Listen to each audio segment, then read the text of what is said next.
Attack left lane. Starting off spicy, okay. No. Oh, you're a bad human. Attack the Gold Fury. Sometimes you have to hit me to jumpstart me in the morning.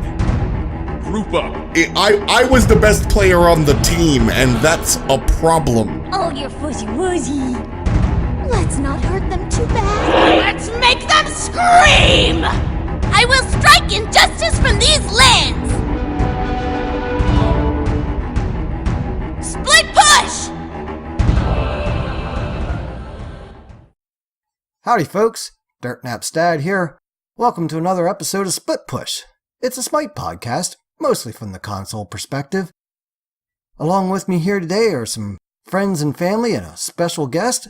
First up here though, it's Dirtnap Dan. Hey, what's happening, everybody? And we got my buddy Yuki. What's going on? I'm not last. Hoo-hoo. And we got Beagle Girl. What's up, everyone? And it's the man, it's Guy. What's up, everybody? And our special guest this week, none other than the one, the only, it's F-Dot. That's me. I'm going to the grocery store. Let me know if you need anything. We'll do. Some of those toasted Cheez-Its. Bag of onions, man. Bag of onions. All right. So, hey, get things started here at F-Dot. Why don't you tell us a little bit about yourself, how you got hooked up with this whole Smite thing and what it is exactly you do for the company here. Let's take those one at a time. I mean, that's a real large conversation, but the quick and dirty is, I'm Tom. I'm a kid from New York, Long Island specifically, and I am my business card says esports man. I am what they call an esports specialist for previously Hi-Res Studios. Now I am on-screen talent for Skillshot Media. Nice. All right. So we always kind of like to start things off here with some of our highlights, games of the week. I'm sure that you play the game a little bit too, don't you? You don't just cast it, right?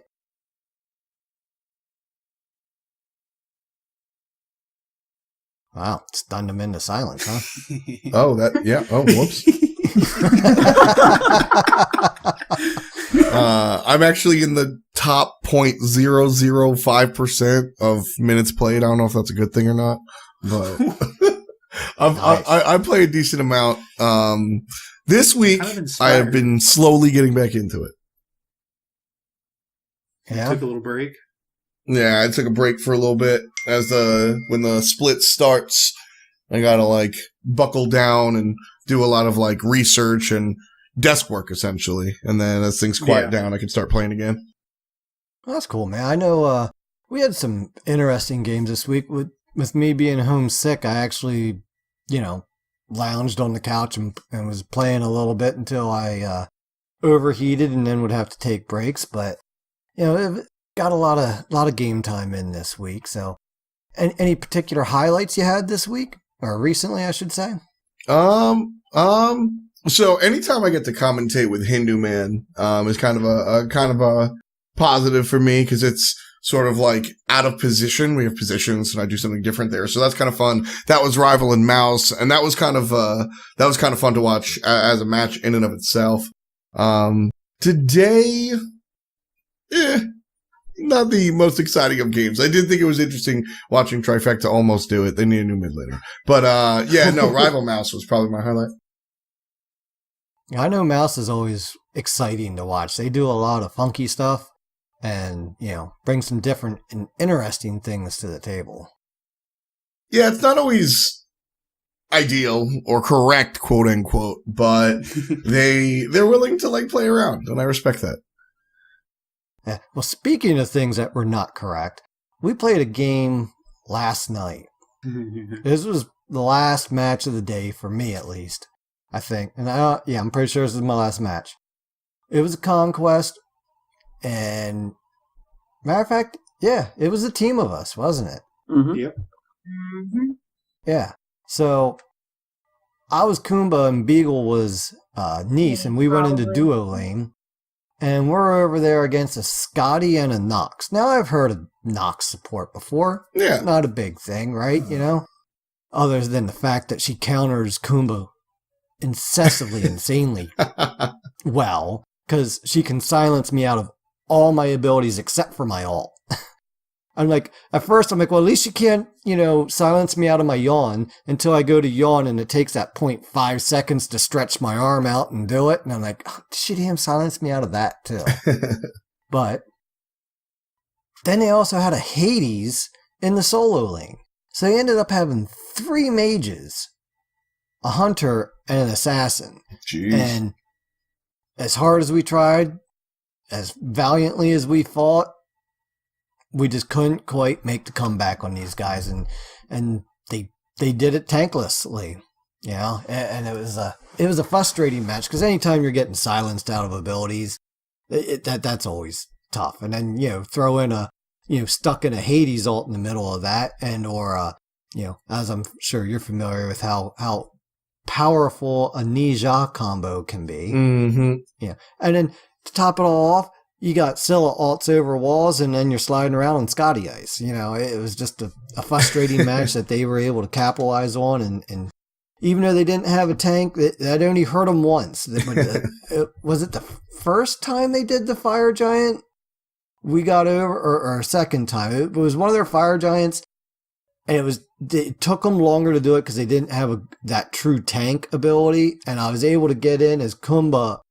And Hades was trying to tank it, and he see me coming in, and he was low health already, and he's just like, I see him start to back off, but the flames were up. I'm like, buddy, you can't just go across that. And he tried, and well, Kumbo was able to take him down, and then the rest of my team was behind me, and they were able to get a good steal on that Fire Giant. But, again, just they had so much burst across the field. In the end of that game, I was looking at the stats. I'm like, I think every one of them had 30,000 damage. And we had some guys that out-damaged them.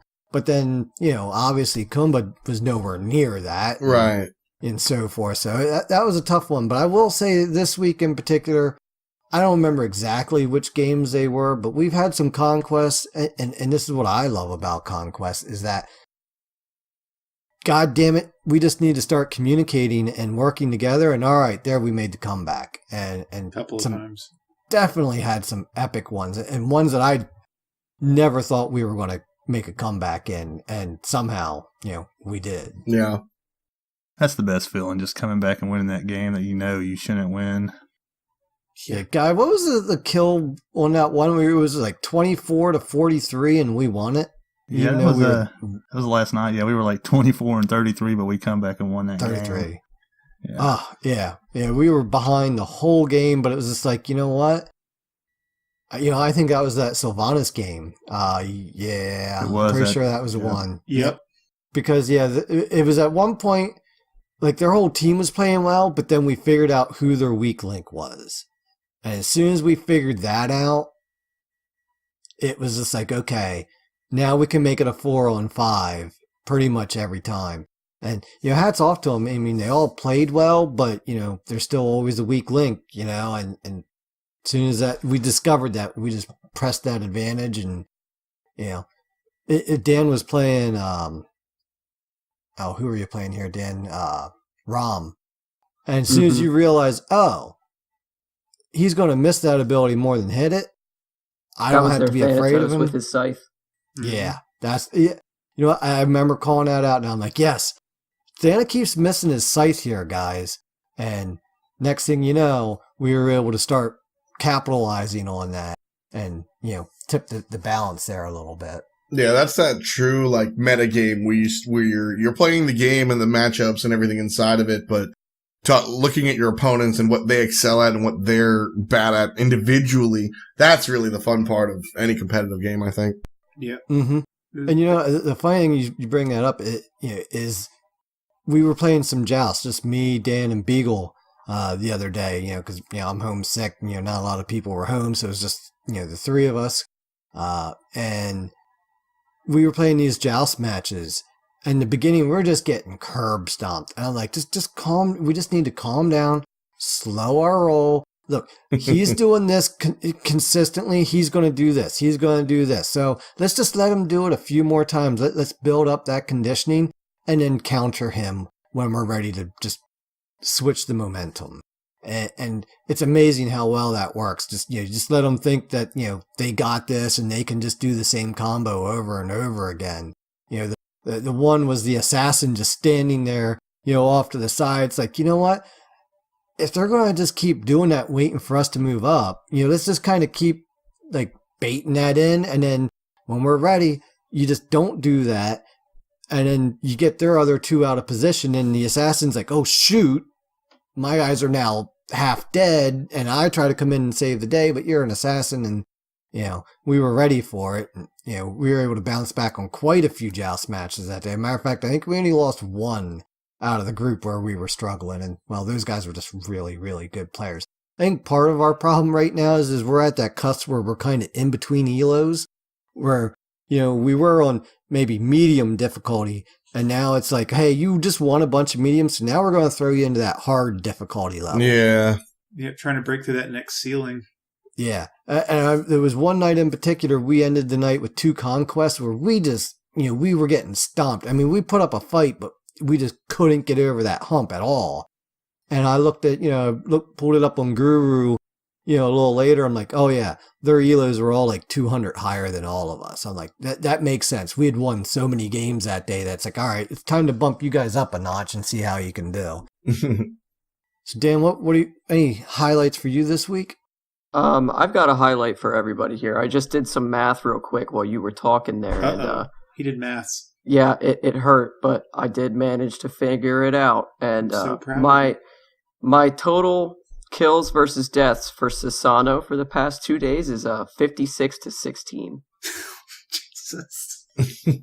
So not yesterday, but the day before, I got stuck with this decision in my mind, and I'm just like, why am I thinking that I want to play Sasano? I've barely ever played this guy, and he's super high skill cap. You have to pay the freak attention to everything with him. He's got 3 abilities on his 1, basically. Yeah. Well, I picked him up, and I was like, all right, I'll take him into the jungle, see what I can do. Well, my first game, I went 15-1-15. The next game, I went 16-3, and then I went 9-3, and it just continued to snowball through there. It was amazing some of the stunts that I could pull off. And I remember almost every conquest that I played him as, there was at least 2 or 3 fights where I started the fight at 200 health, left it at 160, and had killed 2 people, because he is just so mobile and so good at getting out of abilities when he needs to. Oh my god, I was having the best time I've probably ever had playing Smite. And I'm definitely thinking that's probably why I got bumped up pretty high on the elo chain and got my ass kicked later. So I was having I remember that a few lot times. of fun. Yeah. You were like, no health, and you're like, all right, we got this. I'm like, huh? Shouldn't you be like getting out of here? And he's like, no, we got this. And he'd initiate. Yeah, we'd win. I'm like, okay. Yep. High five. Yeah. That pool, dude, that pool speaks to my soul. Yeah. But there's definitely we were talking about this earlier with just me and Dan.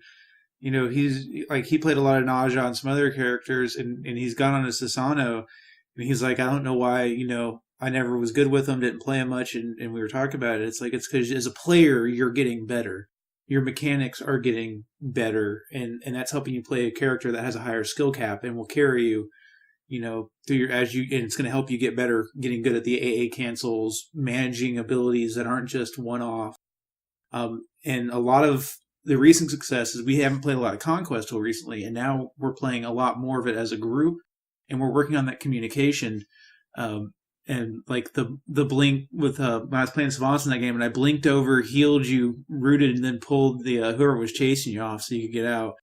And that we're getting better at awareness and calling out. And that's helping. And yeah, we're jumping. Like, I'm looking at the elo gains on the Conquest matches, and it's mostly victories, and it's like plus 18, plus 22, plus 24 elo. We're getting pushed pretty quick. Yeah, definitely. I also had a couple good games as other junglers. I definitely mixed it up. I wasn't gonna wear him out or anything. I had a game as Nemesis 7-0, game as Ravon 8-1, both victories. I didn't know if I wanted to talk about this game, but I think I'm going to. I played a Clash the other day as full damage Fafnir. Oh, God. And I went 14, 4, and 17. And in the final fight where we took out the Titan, my whole team was left pushing their tower and their Phoenix, while their entire team strung into me one by one, and one by one I killed their entire team by myself as Fafnir damage. And He's my not team lying. just finished the game. That's They not just- okay. It was literally the funniest thing I have ever done in my life. My build was Polly, Soul Reaver, Pen Boots, Bancrofts, Spear of Desolation, and Shaman's Ring. And let me tell you, the most fun I have ever had. Dude, my God. that It was was hilarious because hilarious. you just see this stream of red dots on the mini map going into them, you know, and I'm like, all right, can we push Titan? And Dan's like, hell yeah, I just killed their whole entire team. Yeah, I started the fight 9, 4, and 17, and I ended the game 14, 4, and 17. Definitely a good highlight for me. There was another game I wanted to talk about here, and that was the one game that I played as the ROM that Dad had already mentioned. Oh my That God, game, so good. I was getting my stool very, very unkindly fondled, and Mhm. all of a sudden, I noticed, wow, Thanatos hasn't hit a scythe in like 10 minutes. So I started paying attention, because he was our problem. He would ult in and silence us all, and then we were all of a sudden all dead. Except I could get away because I just watched this guy, rolled away, because I'm ROM. And I hit a lot of ROM ults that game on him too. I definitely shut him down, and that felt really good, because he was our biggest problem the whole game, because he just destroyed everybody in one kit.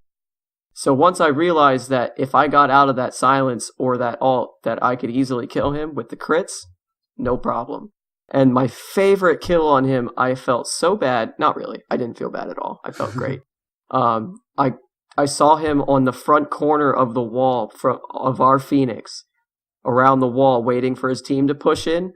Hit 2, hit 1, 3 shots, he's dead. Hell yeah.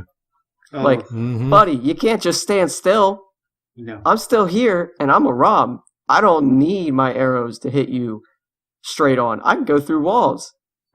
And yeah, it was great. And the only reason I could do that is because we had well-placed wards. So high five to the team as well on that. Yeah, we were really good that game about it. You know, just to throw out real quick, last night I was thinking, because we ended the night on that sour note with that game. Like, every game that we lost, we didn't have good ward placement. Every game that we made the comeback in, we did, because then we knew exactly where they were at. Instead of calling a play for this, we were able to call the play that was needed because of where they were at, versus doing one thing and then, oh, well, their whole team came out of our Phoenix area up behind us and killed us. Well, we didn't have defensive wards up? What? Yep. See, here's the thing. That was like the thing I couldn't do. I could not leave Phoenix. I couldn't. Every time I would die. I tried to, but Yeah, well, like I that said, that was a Nisha very was just- bursty team. Yeah. that yeah. Nisha was just no. There was a point in that game that I was super tilted, and I still think he might have broken the game somehow to do it. And that was when he ulted our 2 carries in the same fight. Yeah, dude, With no his cooldown. ult was like up every 30 seconds. He bought no cooldown at all. I did not understand how he could do that. He literally ulted Guy, killed him in one ult because Nisha, and then in the next fight he sashes in and ults Beagle and kills her. And I'm like, what? It was literally like 30 seconds apart. He went from right lane or right jungle to right inside left jungle and ulted again. It was Yeah, that insane. was really I have no weird. idea how it God, happened. he was brutal. Yeah, He was that not nice to us in any way. He was not. Yeah, that's one thing I've noticed with Conquest, and I had said this before, is that alts play a much more prevalent role in Conquest because you kind of don't account for the the travel time. So alts are almost always up by the time you get to the next fight. Yeah, worth And- noting. Yep. Yeah. And Naja with the passive, with the movement speed, is super fast, especially early game. Yeah. How about you, Beagle? You got any good games this week, or do I need to remind you of one? Honestly, I really can't think of any where I did like something amazing. I mean, I got a couple good games where I played Anubis in Assault for the first time in a while. I didn't re-roll him because he was our only mage.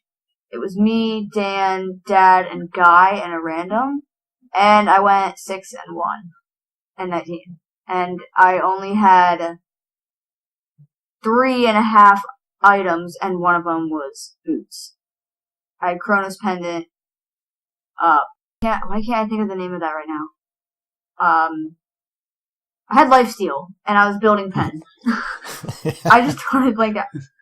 Bancrofts. I was building That's what it is. items. Sorry. And, yeah. So that was fun. You know the one I was going to I just- remind you of is the What? conquest where I was Kumba and you were Neath, and we were up against an Ares and a Hu Yi.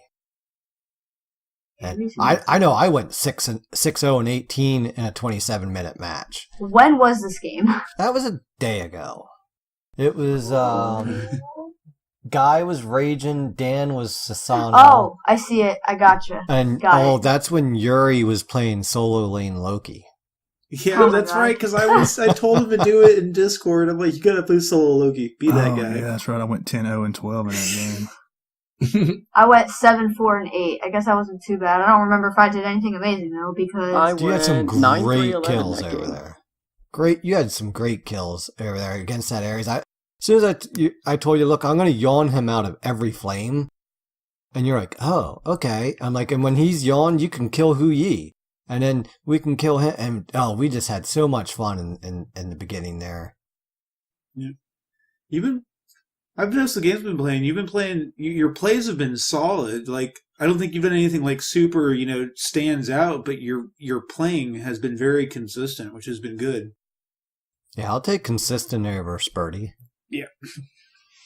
How about Yeah. you, Yuki? You got to play again now. You realize your stitches aren't going to hold you back. Oh my god, yeah. F. Do me a favor. Never try to cut your thumb off with a pocket knife. Oh, It's bad. But yeah, so I picked up 3 days ago after like 2 weeks of not playing because of work and then cutting my thumb. So it had been 3 weeks.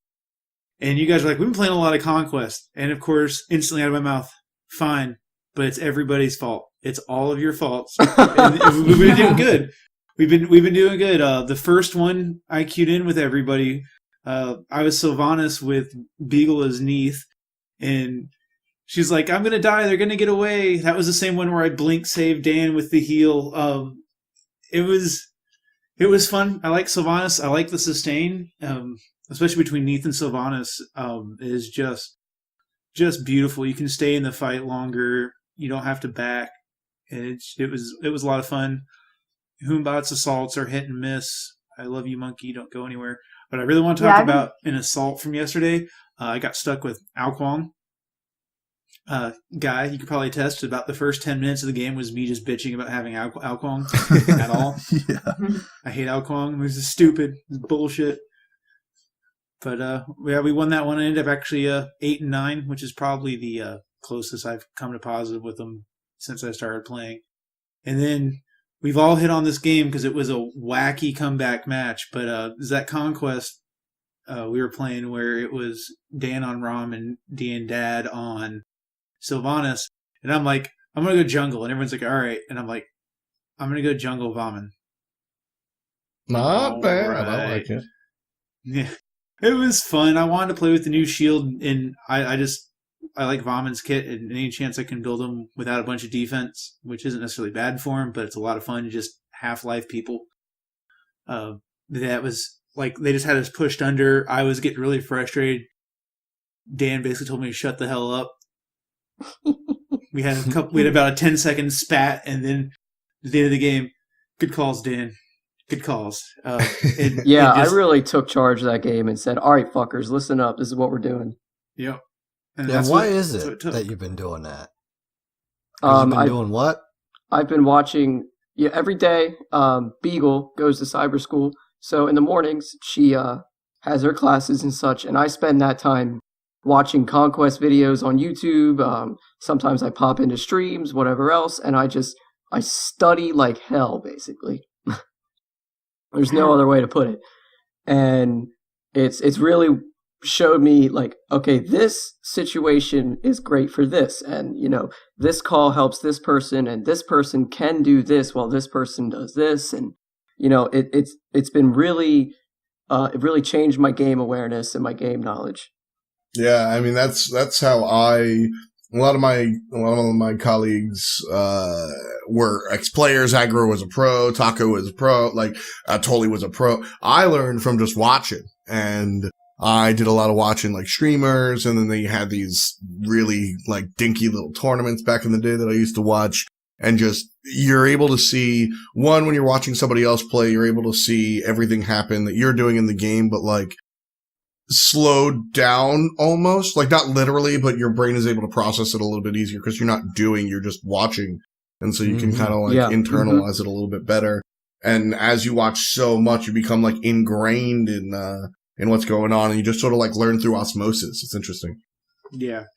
Yeah, having that overhead view of the game going on, because you're not concentrating on living or dying here. You can pick up a lot of these small things. I do want to talk about, it was a 12-minute surrender by the enemy team, but Dan, that Baka support earlier today was that poor Baka support. We get into it, and I'm like, Baka's a support. This is dumb. And he's like, oh, you're gonna have a hard time. They're gonna run at you. And I had Medusa. We had a random was Amy's support, who didn't do bad. The ults were a little misplaced, but she'd ult in while there was a full wave up and they were full health. I'd managed to clear the wave and get over there and get her out and get a kill. But that was a funny match. The Baka jumps at me, and I just because when I got that trans online and the Mage Blessing, I hit them really hard. I don't think they were expecting that much damage out of the abilities. And the anti-heal on the dash. Yeah, honestly, he didn't really play it that great either. He really should have been gone eating minions the whole time, honestly. But Dude, I love when I play Medusa and people are running at me. Yeah. It just makes my life easier. Like, oh, you want to run at Medusa? Go ahead. Yeah. Oh, I can't Let's see how that works out for you. And we're going to talk about it in the patch this week, but this item we get to talk about coming. It's gonna. We're gonna get to that. Foreshadowing, huh? We'll get to that. So, like I said, leaves you, doesn't it, guy? Well, now that guy's got his dogs calmed down, hopefully. Oh, God. They must be driving want some nuts. dogs? I don't think the cats would approve. I'll trade you a cat for one. Ooh, no. Hey. Dogs. We're a dogs only house here. Oh, anyway, how's your perspective been on the games this week? Man, I thought we've done really well. I've enjoyed myself all week, even the losses. But yeah, I'll agree with that. There's been a few losses we walked away with and just said, "Wow, that was a lot of fun." Yeah, I preferably like mid lane because it's just I feel comfortable in that lane. So that's where most of my good games come from. Was Opwash. And Rajan, I diamond him this week. Rajan's just so good. He hits everything through walls. Yeah, he's that range in the utility he has on top of the big damage. Yeah, I can definitely see why he's your favorite mage now. Yeah. I remember when I first said that, you're like, what? I've even gotten comfortable playing him. I've been drawing him in Assault. We haven't even been playing that much Assault lately, but every time we play it, I like 50% of the games we played lately, I get him. I'm like, okay, whatever, Assault. You always have a flavor of the month. I guess it's Raging this time around. Yeah, right. But other than that, like I said, I always like to keep mine short and sweet. So, I just had a lot of fun this week. Just dominating. I've been seeing Opwash and SPL. Makes me proud. That's my boy. Guy, don't go ahead and tell F. how many stars you have. Go ahead.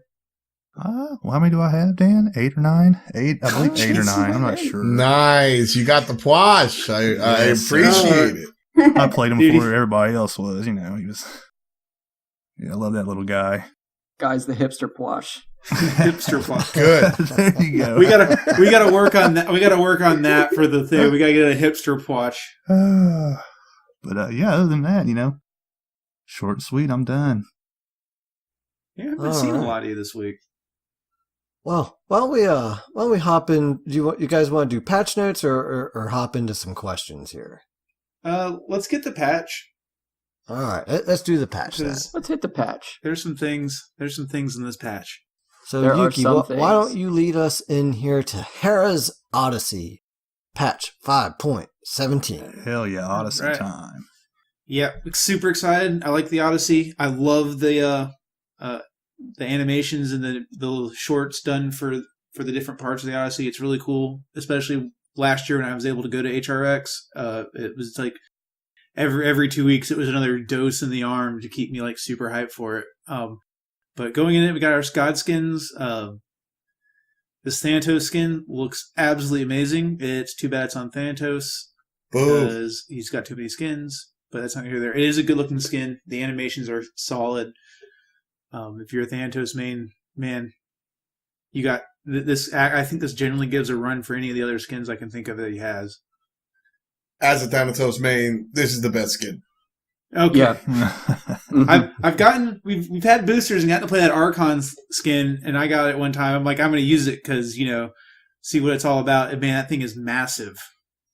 It's just all of your screen. This looks awesome. I could the animations are just fantastic. Coming up next, another guy who's got a crap load of skins, but this one again looks good because the boys at Hi-Rez this year, the skins have been. I can't think of a single skin that isn't at least okay, if not incredible. Cosmic Power Anubis skin is freaking sick. Again, I love the detail animations. that they put onto the head of the staff. That's my favorite Yeah. part, I think. Mm-hmm.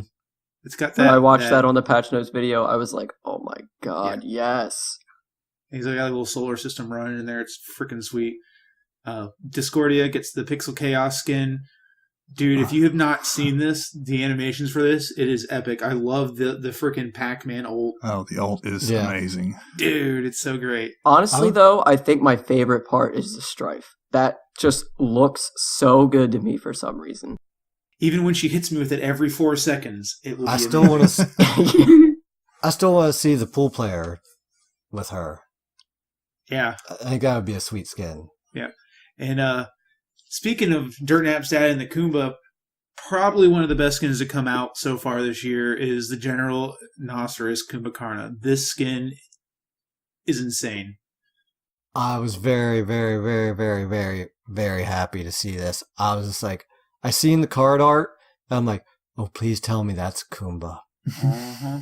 And Yeah, then I'm just like, oh yeah, it's Kumba. I'm like, to be honest, with his abilities, there's not much room there for imagination. There's not a lot you can do with that.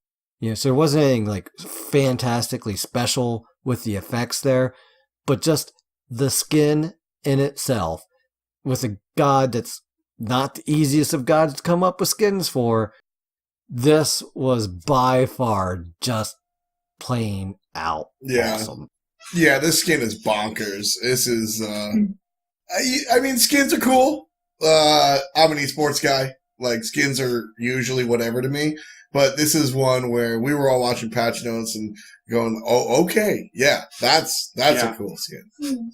We don't see this very much with the skins of Smite, where they do a full rework of the body. And I think that really helps sell this with the rhino head and the rest of the ways they changed physically his form, and that definitely helps sell the skin. It's great. Oh, I can't wait to get it. So next we're rolling into Hera's Odyssey, Into the Night. Bunch of Odyssey crap. So if you've not done an Odyssey before, there's quests, progressions. You can usually get about 60 to 75% of Odyssey content without paying. And it's been getting better and better as I've been playing, as far as how much if you want to get that tier 5 and everything, how much you kind of have to spend. And again, this will run through. You'll be able to get the 33% off. I think will come off on gems again to really help knock that price down. But it's an area skin at the end, so. Yeah, just take my money. Where do I leave my credit card at the Hi-Res Studios? Yeah. So that's cool. They're doing a couple things. Every 3 levels, you're going to get bonuses, which is awesome. Get some little free stuff along the way. So you're not just hitting, one skin, waiting for the next skin or the next recall. And that's pretty sweet. Odyssey items that we have announced so far: Cyber Scythe Thanatos, Cosmic Power Anubis, Pixel Chaos Discordia, and Hera's Odyssey loading skin. So that's all the skins from above. Bonus items are Cutesy Hera Avatar and Hera's Odyssey loading skin. So that comes up twice. Yep. Okay. Didn't notice that when I was looking through it. Yeah. I wonder if it's a typo or if there's just 2 ways to get it. Either way, pretty sweet. It'll be fun to work towards those skins. Project Olympus going on again for us console people out here, which is, the best players in the world. B in the circle button will now exit menus as long as the buttons don't have another function in that menu, which is nice. So you're not trying to try which button is it? I've been awake for 30 hours smashing on the chair. All platforms now have video links to preview gods and abilities, which is pretty cool. You can actually learn some stuff from that. I don't know if anybody's ever sat there and watched an ability go off as far as timing. So that's sweet to have up. All chests will now list all of their contents. This is great. No more searching the internet looking for it. It's going to be there, so you know what all's in that chest. And the rules for how God's stats are shown on the loading frames have been updated. This is interesting. This isn't going to affect gameplay, whatsoever. But when you're seeing that loading screen, it's pretty cool. God stats no longer require you to have purchased a mastery skin to display on your loading frame. They will show based upon your hide God stats option in your profile loadout. So, I hide stats just because I'm sure we've all been there where someone sees, oh, this cuckoo's got a star. This Oddwatch has 50 stars. We should totally go camp that dude the whole game. It happens not a lot, but it's not fun. So I turned that off long ago. New players will have their high God stats option default to hidden. And mastery levels will always display, which I really like. So they'll always at least see the mastery, but not the 18,000 Opwatch kills. Miscellaneous this time, short and sweet, but pretty cool. The awesome chest will have added Geek Beak Thoth and Pup Patrol Cerberus. 2 really cool skins. Nice. Yeah. Who's a good puppy? Yeah, I know who's a good puppy. Godlike chest now has Madam Blade Cirquette, Beach Babe Aphrodite, and Monster Trainer Erlong Shan. So you can go be a Pokemon master with Erlong through the Godlike chest now. And the Fantasy Point store are going to get... Oh, God. Come on, you can do it, Yuki. You can do it. You can do it. Kangasiro Vaman. That's his little Spanish pirate skin thing going on. But it has the Star of David. I don't know what's going on with that skin. That's got all kinds of shit in it, right? That skin is a hot mess. Yes. I was kind of Have you seen how it waves? Yes. I still haven't figured that out. It's just he flaps his both arms up and down and then does something else and then he waves. I'm just like, what? Yeah. I was actually like, wow, I can't believe they put an old skin model into the store now, but that's kind of cool at the same time. I can't play it. I just can't. I play it just to mess with people. I wave at them as my 6th ability, hey, man. I wave at them and they stop and look at me like, what the hell is that? Is he having a seizure? It gives me an opportunity to get in on him quick. Yeah. It's also really weird. It's really weird. You can see, you look at the detail of the new skins that have been coming out, and you look at that skin has a lot of little detail, but man, are they smudgy. The hat is just smudges of colors. But Fantasy Point store also getting Life's a Beach Geb, which is a great classic Geb skin, and Hellrider Chiron, which is one of my favorite Chiron skins. So, pretty hot. And then we got bug fixes. Actually, there's quite a big list. Fix an issue in design. A few items do not have the correct passive text. Fix Polynesian pedestals missing textures. Fix issue where you could be knocked up out of the assault map. I assume when we see bugs like this, we just assume it's on PC because it never happens. But man, That'd be hilarious. Actually, that reminds me, I did get a double alt 2 days ago, and I do have it recorded. I got Kumba alted and Nija alted at the same time. Kumba knocked me up, and then as I was in the air, Nija, who was invisible, just starts critting the crap out of me, and then I fall down and take the Kumba damage. And I was like, what was that? Like, it had Kumba's animation, and Nija was just invisible up there smacking my cheeks. And I was like, what the heck? That seems like it was meant to be, though, if you think about it. I know, it was great. I It was wasn't the even ultimate mad. combo. I wasn't even mad. I was like, it was hilarious. UI fixes, players can no longer spam another player with custom match invites. They are now limited to 2 invites per 30 seconds. Fix an issue with the minimize button incorrectly displaying the full screen mode, or in full screen mode, and this button still displays for windowed and borderless window modes.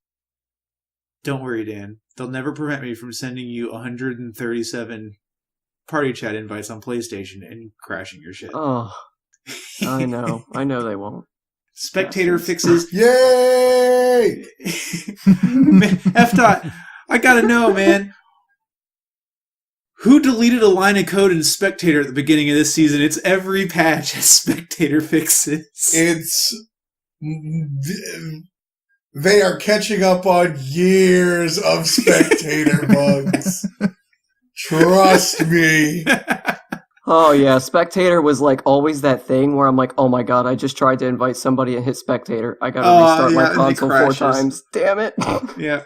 Spectator fixes this week are fix a series of issues where certain animations could crash a Spectator, like using Spectator.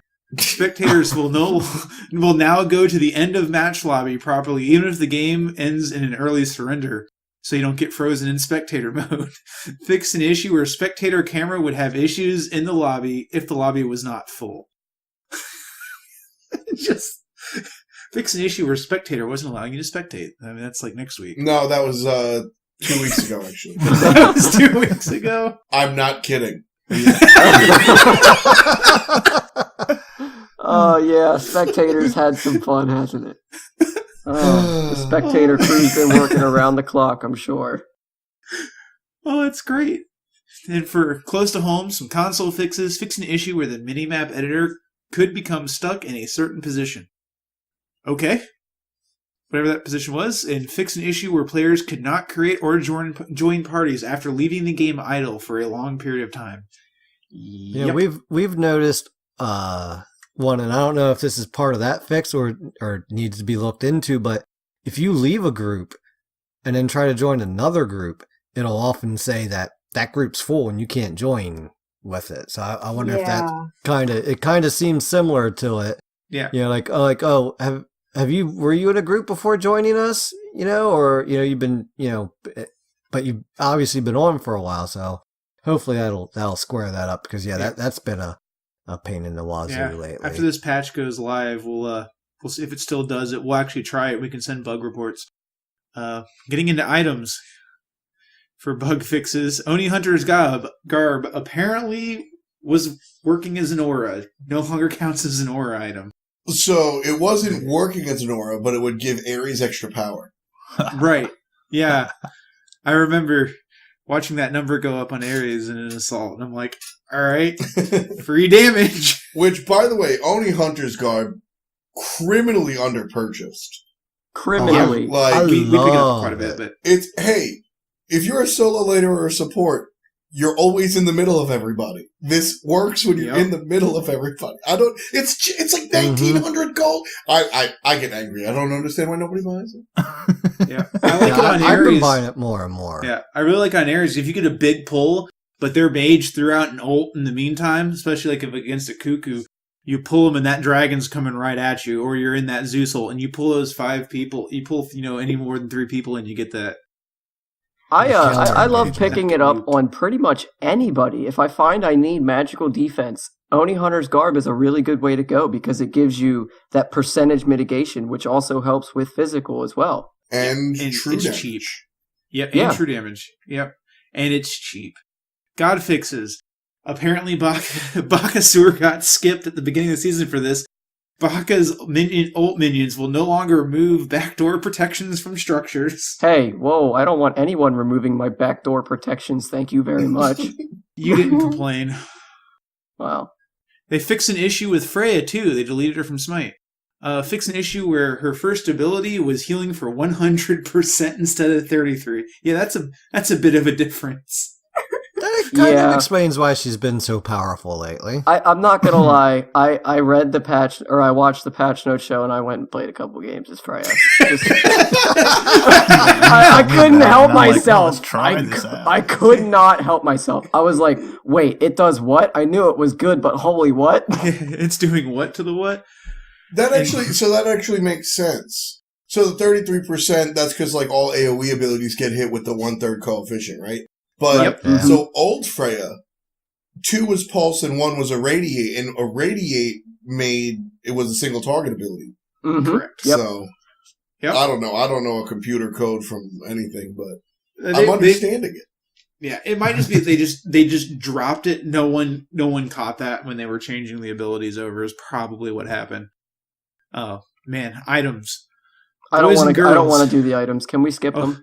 No, don't worry. There's only 3. There's only 3. How bad could the new item Golden Blade possibly be? Really bad.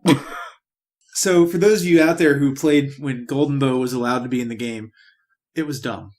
It was so insanely powerful. But it was great. It was dumb because of 2 reasons. It was dumb because it was on a tier 2, not a tier 3 item, which made it ridiculously inexpensive, therefore efficient. Definitely. And it had critical strike on it.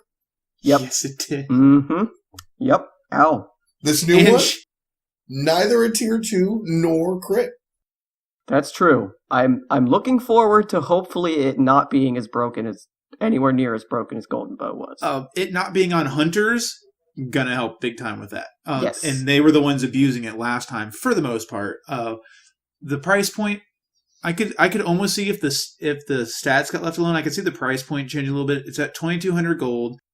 It's only available assassins and warriors and upgrades from Thousandfold Blade, so it's in the sword tree.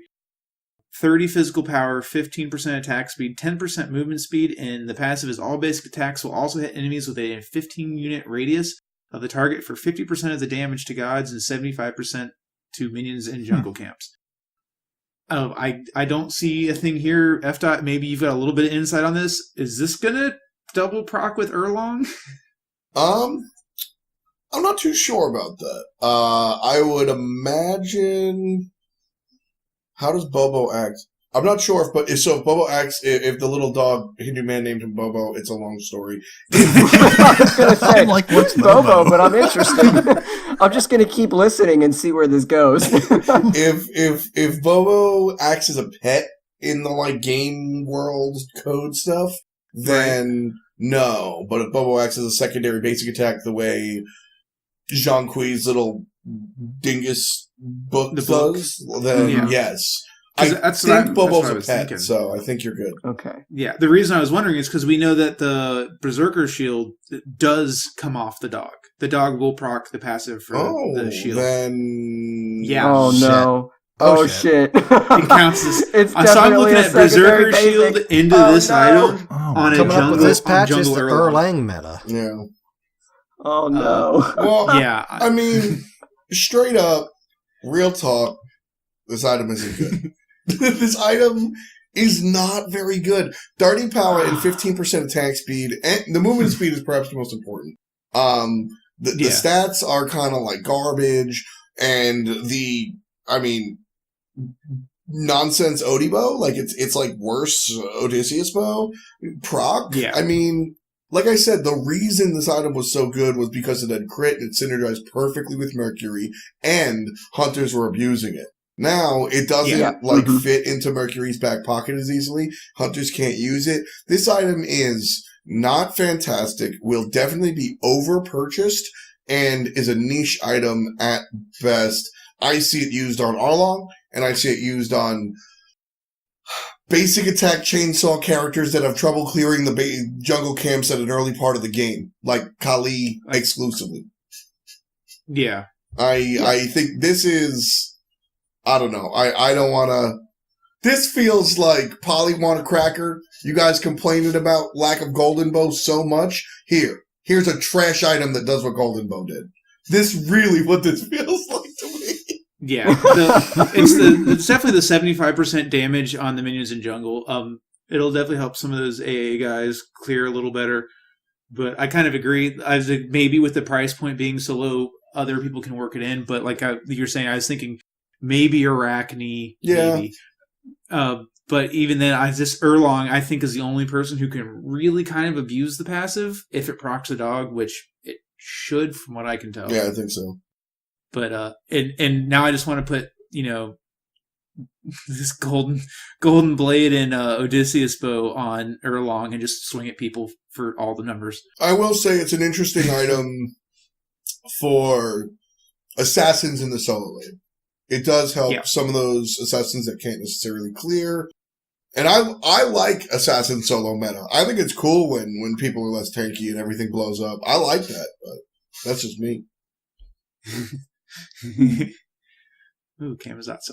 This next one, so Golden Blade, we're going to go right into Heartseeker here, which has now been moved. This item has been redesigned and icon has changed, moved to the Hydra's tree. So that's with Transcendence and Hydra's Lent. This can now be bought by all 3 physical power classes, upgrades from Charged Morningstar. 2,300 gold, 30 physical power, 10 pen, 200 mana, 7 MP5, and the passive is every successful basic attack gives you 1 stack. At 5 stacks, your next ability deals bonus damage equal to 80% of your physical power to the first enemy got hit, and restores 10% of your max mana. Okay, before we go any further, F. Go. Hi, I knew. Yeah. See, okay, I knew it. I knew that is exactly what he was going to say, because that's exactly what I said. Now let me pitch you something.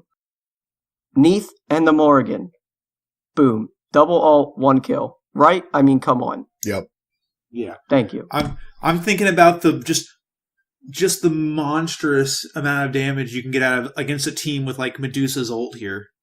I love Medusa, and the acid, the spit already does a lot of damage, and with this is just This is going to be wacky. Hunters are going to pop back up in mid a little more. Uller is going to be more scary. Say hello to Scotty. No. Scotty's coming back. Scotty too hottie. Nope. Guess who's back? Back again. Scotty's back. You're all dead. Hey, we're not in the karaoke right? episode. Chiron's going to be wacky as shit. Oh, Chiron, my boy. I can't wait for him. Chiron is such an interesting character in my eyes. I love Chiron. I love the cleanse on his training exercise. It's unique for a hunter to have. I like when Chiron is around. I think he's really fun. How about that assault the other day when I literally saved like 15 people with Chiron's one and did damage with it every time? Felt so good. Chiron's I remember you just like, did you like that, Dad? I just cleansed you. But we're all big fans of Chiron here. Especially when not Beatstick. What's the other one? Crusher was at its worst when they reworked it. I introduced everyone to the love and comic relief that is Chiron and Chiron Kill Secure from across the map. It's like I have made it back to base and they're dead. It's just I think he's underestimated. I think people only use his dash as an escape. And these guys have been on hand for me hitting that in, getting the knock up, following up with arrows, and getting quadra kills by just charging because the fact that you can still auto and it's such a long dash. I was going to comment, I don't think a lot of people know, but you can still auto in that dash, baby. You can charge the heck out of somebody and then kick them behind you, drop that one, and boom! You actually get a power increase for the basics you fire while in your charge. Oh, yeah. It feels good, too. I think the only thing that's like really holds him back is the delay.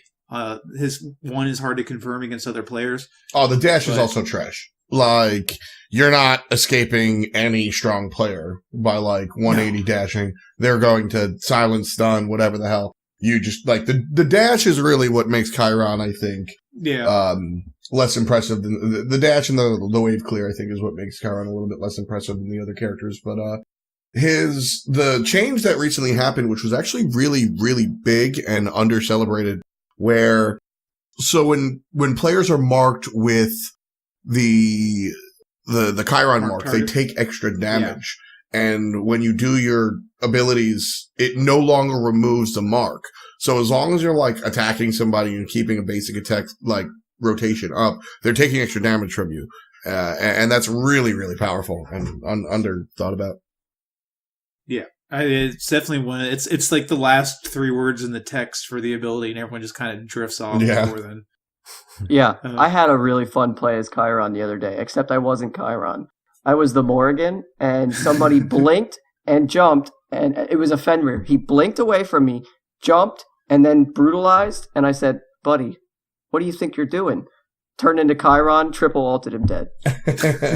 Like, buddy, I'm sorry, but I'm really far ahead, and so is my Chiron. Like, you're done for. Get out of here. Get out of here. This next one is Ethereal Staff. They reduced the cost from 2,700 to 2,600 and increased the health percentage stolen on passive ability from 4% to 5%. It gets picked up a little bit. We don't see it a lot in our level of play. I might be missing something. I'm not a big fan of the way it is currently, but it's still even at 2,600 gold. But we'll see. I'll have to play around with it. I'm kind of interested to see how it works out with the slight change in cost and the up in the percentage. Yeah, I like this item. I wish it was a little better. Here's actually some little peek behind the curtain. When we were first designing this item, because we really wanted to change Soul Reaver and like shift things around between Soul Reaver and E-Staff, because they did the same thing, kinda, right? And so basically the first, I don't know if it's the first pitch, but early on this actually stole mana, not HP. And it was cool. But you didn't because everybody always asks for mana steal, so we tried to put it in. It didn't really it didn't feel effective.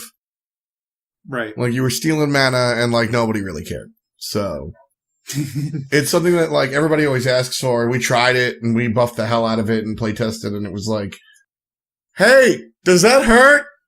And then Tolly's like, nah, dude, and then hits me with an ability anyway. It didn't really stop, so.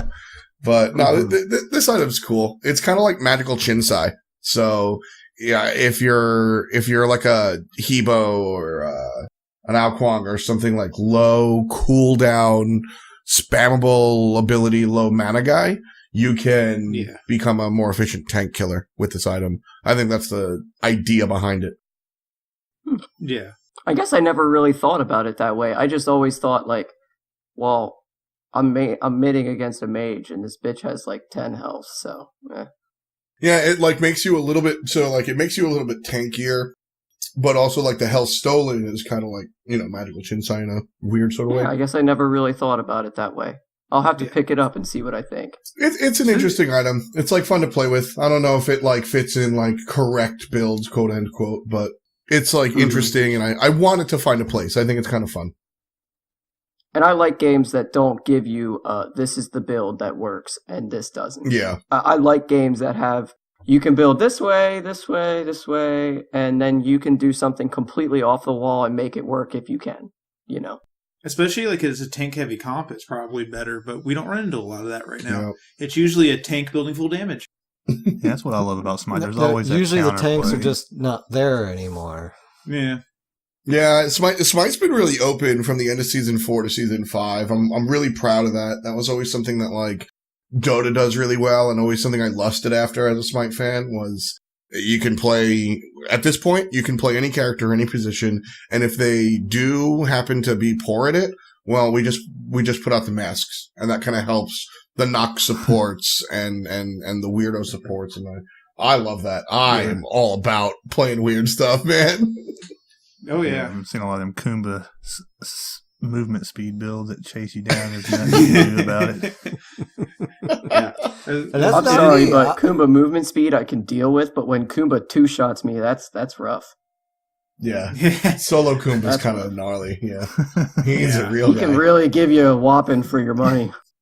Yeah. Whew. And that rolls into God balance. Man, only 3 item balances. That's, I mean, granted, basically 2 of them are new items, but sweet. God balance is Athena. This hurts my soul place.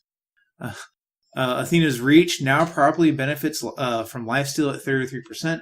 That's the ranged auto after an ability, for those who didn't know, which is good. It's also a fun way to kill people when they think they're safe. But this one, the preemptive strike, increased cooldown from 15, scaling down to 11 seconds to 14 at all ranks. This is her dash. Man, I feel like as Athena getting the cooldown and having that dash, especially like because you're either late game, you tend to be committing it to get in, to hit the people, get the slow, and, drop your 3 and pull them. It being at 14 seconds all the time, that's kind of a bummer. I don't think it's going to cripple her, but it's definitely a bummer. I mean, when it comes to Athena, you can't nerf her ultimate in any way except cooldown because, Yep. like, I guess you can take damage off of it, actually. But, like, that, like, being able to have a global ultimate is Athena's, like, when you think about character identity is something very important to me in game design. And when you think about character identity of Athena, like, Athena, snap, what do you think of? You're like, taunt global, right? Like, Yep. so you can't really mess with those 2 abilities too much. Like, Yeah, if they ruined the taunt, she would be ruined. If they ruined Yeah. the global ult, she would be ruined. exactly. So there's an idea of keeping a character strong, but there's also an idea of keeping character's mentality. They struggle with Janice a lot in that regard, where, like, Yeah. it's busted that he walks through walls, but that's all the guy does, so, like, let him do it. And so, like, Athena is really tough, and preemptive strike, this was, because even the block stacks are really important to her. Like, that's a tie into her lore, which is really fun from a design standpoint. So, preemptive strike cooldown, I think this was an okay place to touch her without, like, messing with too much. Because she's also, like, she's dumb, but she's not, like, overpowered. She's just really dumb. She's borderline OP. Yeah.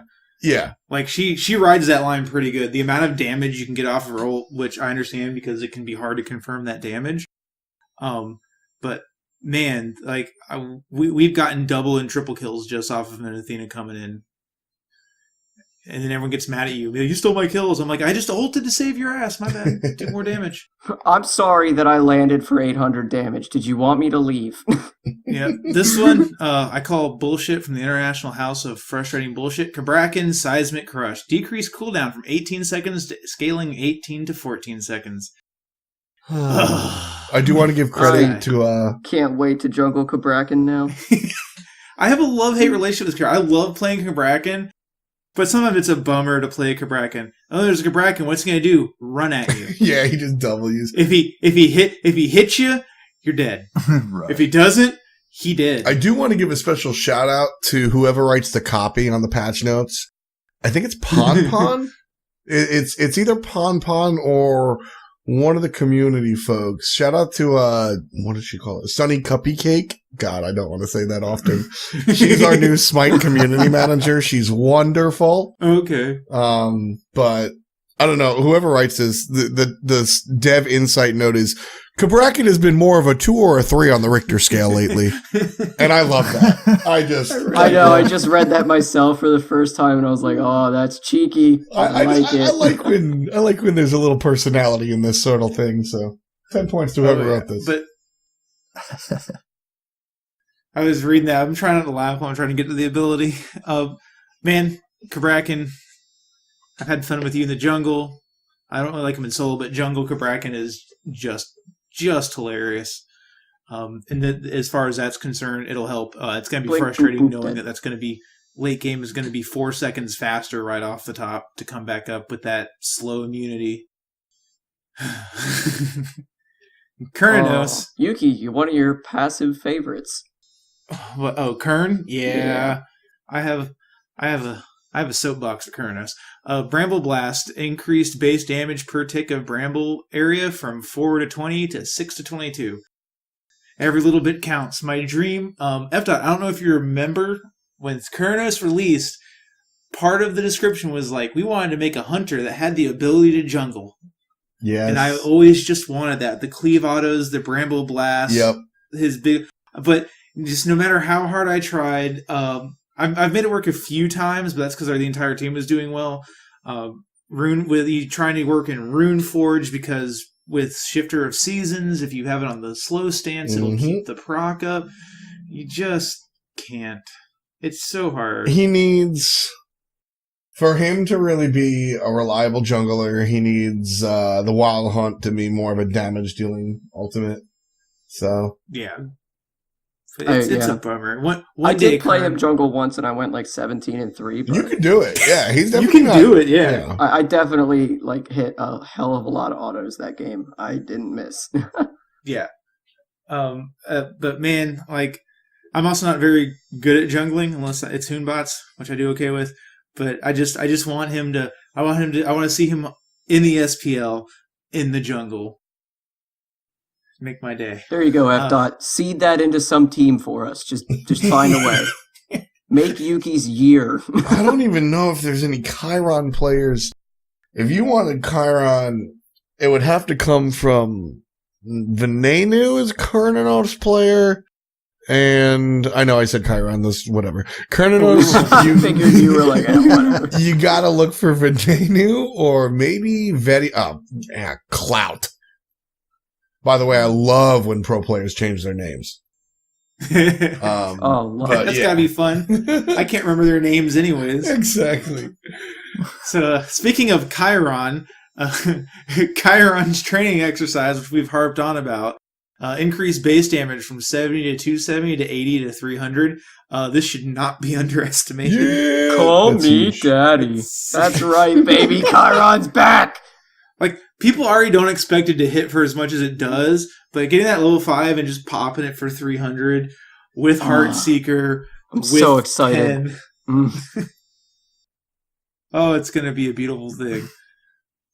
Freya's next up on our list. Northern Lights, decreased magical power scaling from 50 to 40. Poor Freya. She can't be balanced. No, they try so hard. She's either just the only thing in the meta or nobody knows what's going on. Just give me back my old Freya with haste and Fatalis, and I'll be happy. Oh, Guy. Let's not go there, Guy. Come on. Why you gotta speak I like think that? I got all them stars on Freya. Oh, you're a bad human. Pulling up the last bit of info on our patch note this week is Rad Tosker Through the Cosmos is cooldown increase from 90 seconds to 110, scaling down to 90 seconds. Sweet. Thank you. Jungling against him today was hell. Thank you. He was the only person to beat me. Only game I lost as jungle was because this rat was amazing. I like Rat in the jungle. He was playing really well, though, to be fair. Yeah. His ult does a lot. Protection Shred does a lot. The Acorn does a lot. He's a lot of fun to play. It's just not much more to say on him. Just I understand the increase in cooldown. Cool. But, and that's our patch notes this week. Alrighty. So I think let's get into asking F. Here some of the community questions. Again, we're going to let Guy lead things up here on that. So, Guy, all right. Go ahead, fire away. F. I hope you're ready for this. All right. All right. First one is actually a comment from our buddy Vio. He says, F. I love you. Nice. Then there's the F. Emote with tons of extras. Yeah. And then he says, what are your thoughts on SPL Mixer deal? Was it good for the game / esports scene? Is it doing as well as was planned or not so much? Woof. Starting off spicy. Okay. Yeah, we thought he had some really good questions, honestly. So, real talk, the Mixer deal for Smite was and this is all my personal opinion, a slam dunk. I can't get into specifics, but obviously the way a business deal works, if something is exclusive, there's usually a trade at the other end, you know? Like, that's how the business world works. And so understanding that, now you're talking about broadcast rights. And that's a very interesting world for esports to go into. Hi-Rez was one of the first places to really like super invest into a sustainable ecosystem for their pro scene, and they've been making big strides in the esports world. And I think this is another one of them. When you look at, can't say the Yankees because they own their own television channel because they're the freaking Yankees. But when you look at a majority of other sports franchises, teams, etc., all that money comes from two things: merchandise, and it comes from broadcast rights. CBS wants to play baseball games. They're going to pay millions of dollars. Like Twitter gets Thursday Night Football. That's like a multiple $1 million deal. And then the NFL is able to put that money back into the league and make it bigger and better and everything else. For esports, everybody's just been giving it away for free on Twitch, which is awesome. But this is a multi-chapter excursion for esports as a whole, right? And what worked 10 years ago for esports to get off the ground is very different. That what's going to work or be successful to bring esports to the next decade of success. Just like anything else. You start a company with 5 people. Guess what? You got to change things up once you hit 400 people. And so I think on the big picture, this is one of the coolest moves that a company could have made, because I think it's making really big strides for the industry as a whole, and other people are taking note.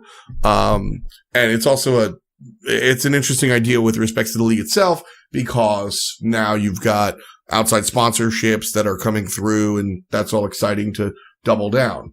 And then as far as just like raw numbers are concerned, the counter argument is always like, but there's all these people on Twitch and nobody's on Mixer. And 2 comments to that. 1, cross-pollination is not as real as most people think. Like, the numbers dictate that. That's really just not how Twitch viewers work and interact with the website. And also, the fact of the matter is that, you know, viewership is much less about numbers that are watching and more about minutes watched, and that's a big industry conversation, but numbers can be deceptive. And secondarily, I mean, the game is doing well. New fans are watching. Consoles crushing it, and Mixer has a really large reach when it comes to consoles and stuff too. So making friends with them is not a bad deal. So I know it sounded like a bunch of like company PR and jargon, but they don't pay me for that. If I didn't want to answer, I just wouldn't answer. So I earnestly am behind this, and I think it's important. Yeah, we talked about it when it first happened a lot. You know, we had concerns. I was neither here nor there. And I think this is where people talking about viewership's going to go down. People who are going to watch SPL are going to watch SPL. Very true. Unless it's on Facebook, because that's just awful. Yep. Yeah, it's bad. So I can imagine that the regular viewers are all going to still be there. People interested interested in Smite as new players and want to start watching the Pro League and everything are going to go there. It is what it is. People who want to watch it will watch it. All right, next question from VO also. He says, what about having HRX at DreamHack and moving the date up by 2 months? What are your thoughts on these changes? Good or bad for the game scene / company? Again, this is my personal view, not the company view. And also, as per my closing statement, it might sound like a bunch of like PR, but honestly, I don't talk like that. I don't mess like that. I truly believe this. We're at the big boy table. DreamHack is where like Counter-Strike and stuff are. Like, this is where all like you want to be at this party. Hi-Rez for the past couple of years has been in their backyard with their childhood friend from down the block, having nice little home parties and, you know, passing around Diet Coke. And now the seniors invited us to the party, and we're going to try our first beer. And like, this is really exciting because It's huge. Yeah, like DreamHack is giant. First of all, there's more room for people to come here than there was at Cobb Energy Center. Like, there's just more room for people to come to DreamHack than there was there. So there's that. Second, we're downtown Atlanta, baby. Up in Migos territory in what is that? Alpha, like, it's north of the city. It's Walmart, it's Hooters, and it's the place where there's the World Championship. And that's it. There's no culture, there's no nightlife, there's nothing. Now we're down at the World Congress Center in the heart of Atlanta. You're next to the Coca-Cola Museum, the aquarium, the Olympic Park, Centennial. Like, there's things to do. You can drag your uninterested friend or family member along the ride. It's just a better location. And then there's the conversation of being at the big boy table, which I always get excited about. Cross-pollination on Twitch is one thing, but in real life, when you have to walk past this giant esports stage to go to your booth that you want to see, you're going to stop, you're going to look, and, I don't know, call me arrogant. I think Smite's pretty dope, and so you're going to stop and watch and enjoy it. And dude, Smite is so much fun to watch. Yeah. I mean, I agree. We did DreamHack Valencia, and we did DreamHack Jönköping, the one in Sweden, last year and the year before, respectively. And the amount of people that it was rough in Sweden because we were right next to a Counter-Strike major, but we still got people. But in Valencia last year, we had a seating arrangement set up for like maybe 100-ish people, and people were stealing the chairs from all of the booths next to us to sit and watch the game. And a lot of them, I was in the crowd. Nobody, like, people were like, oh, I know Smite, but I never really watched it, or I didn't know there was pros. Like, I don't know. I think it's going to be really cool. The idea of people, like, it's not your own party anymore and that's bad is, I think, kind of a misnomer. Yeah. Yeah, I think it's just such a fast-paced MOBA. Yeah, well, not only is it fast-paced, but that third-person perspective, like when they go into, like, single-person cameras or overhead, and not just, with other MOBAs, it's top-down all the time. But, I mean, it's just, it's fun. It's really fun to watch. It was awesome last year at Worlds. Even though I had to roll my car to get there. But, yeah, don't put your car in a ditch. I think it's really going to help. It did suck that 2-month or so move up in date is what prevented me from going this year. But yeah, next year, that was my one. That hurt. That really hurt. It's interesting. I heard from a lot of my friends and fans that came in the past that they can't come this time because of the change in date. But at the same time, I heard the opposite from other people as well. So, I mean, that sucks that you can't come. That's actually pretty crummy. But it winds up being about 50-50, I guess. So, as far as the conversation of this will hurt the attendance, I don't think that's the case. It won't. And that's a personal thing. It sucks that I can't go. But as we're sitting here at an hour and 17 minutes or so of a podcast about Smite, in the grand scheme of things, and no matter what we've ever talked about in game, in person, or on this podcast, at the end of the day, this game that we love and talk about and decided to do this, we want to thrive. We want to see it grow. Going to DreamHack is huge. I think they're the largest esports competition circuit, if I'm not mistaken. I mean, they're global. Yeah, DreamHack's a huge event. Yeah, it's going to do nothing but help Smite. All right, the next question we got is from VO also. How about the recent change to break the studio into having one company per game? What changes has brought this about in your day-to-day work, and how do you think it'll change things going into the future? My day-to-day work, no impact. I'm in a separate building. Skillshot is the esports department. So just like all of the other, you got, don't yell at me, PR. You got Company 1, you got Titan for Smite, and then, the other two, etc. Those, they take care of their respective games, right? And basically, from a organizational standpoint, it's just easier, right? Okay, sweet. There's only these people that are concerned, and it makes things easier from an organizational standpoint. And the man in charge, Stu Chisholm, is an effing genius when it comes to just leadership and stuff like that. So I think that when he says this is the right move, I go, okay, guy. Like, he's just he really is a genius, and I'm not sucking up to the boss because he ain't my boss no more. But, like, he's very, very, very, very intelligent. So when it comes to stuff like that, I just nod and I'm like, yes. And I don't do that to many people. My day-to-day life doesn't get impacted. Just like the other games are segmented. Esports has been segmented as Skillshot Media. And we are an esports studio that happens to produce the Smite Pro League, the Paladins Premier League, the Global Series, the Smite Minor League, et cetera, et cetera, et cetera, et cetera. So how will that work in the future? Good things, be happy. Yeah, I mean, it's always good to have separation so that all the eggs are in the right baskets. Yeah, and then I guess the biggest like nod to the community there is that all of the concern that new game comes out, so all of the resources from high-risk studios are diverted to that game. That's a fallacy. Never was like that. And I think by separating into the individual studios, that's communicated a little bit more clearly. Right. Yeah. I remember when Realm Royal came out, Smite was dead. Oh, yeah. Yeah. That's all LOL. I saw. I was like, oh my God, come on. Which, not my job, but my pay grade, but all I can say is that, like, that's not true. Things are good. No. Yeah. Hey, no, I mean, they man. actually talked about it in patch notes. Like, they have plans into 2020 right now. Oh, yeah. Yeah. So that's Hey, all exciting I'm for saying- me that my game's going to be here for the foreseeable future. Yeah. All I'm saying is Realm Royale killed bot smashers. Fifth. Yeah, that. It's like awkward silent. I liked it. It was fun. That was awkward. These other guys don't even know what I'm talking about. They weren't there, man. All right, let's Be move there. on here to Big Rick.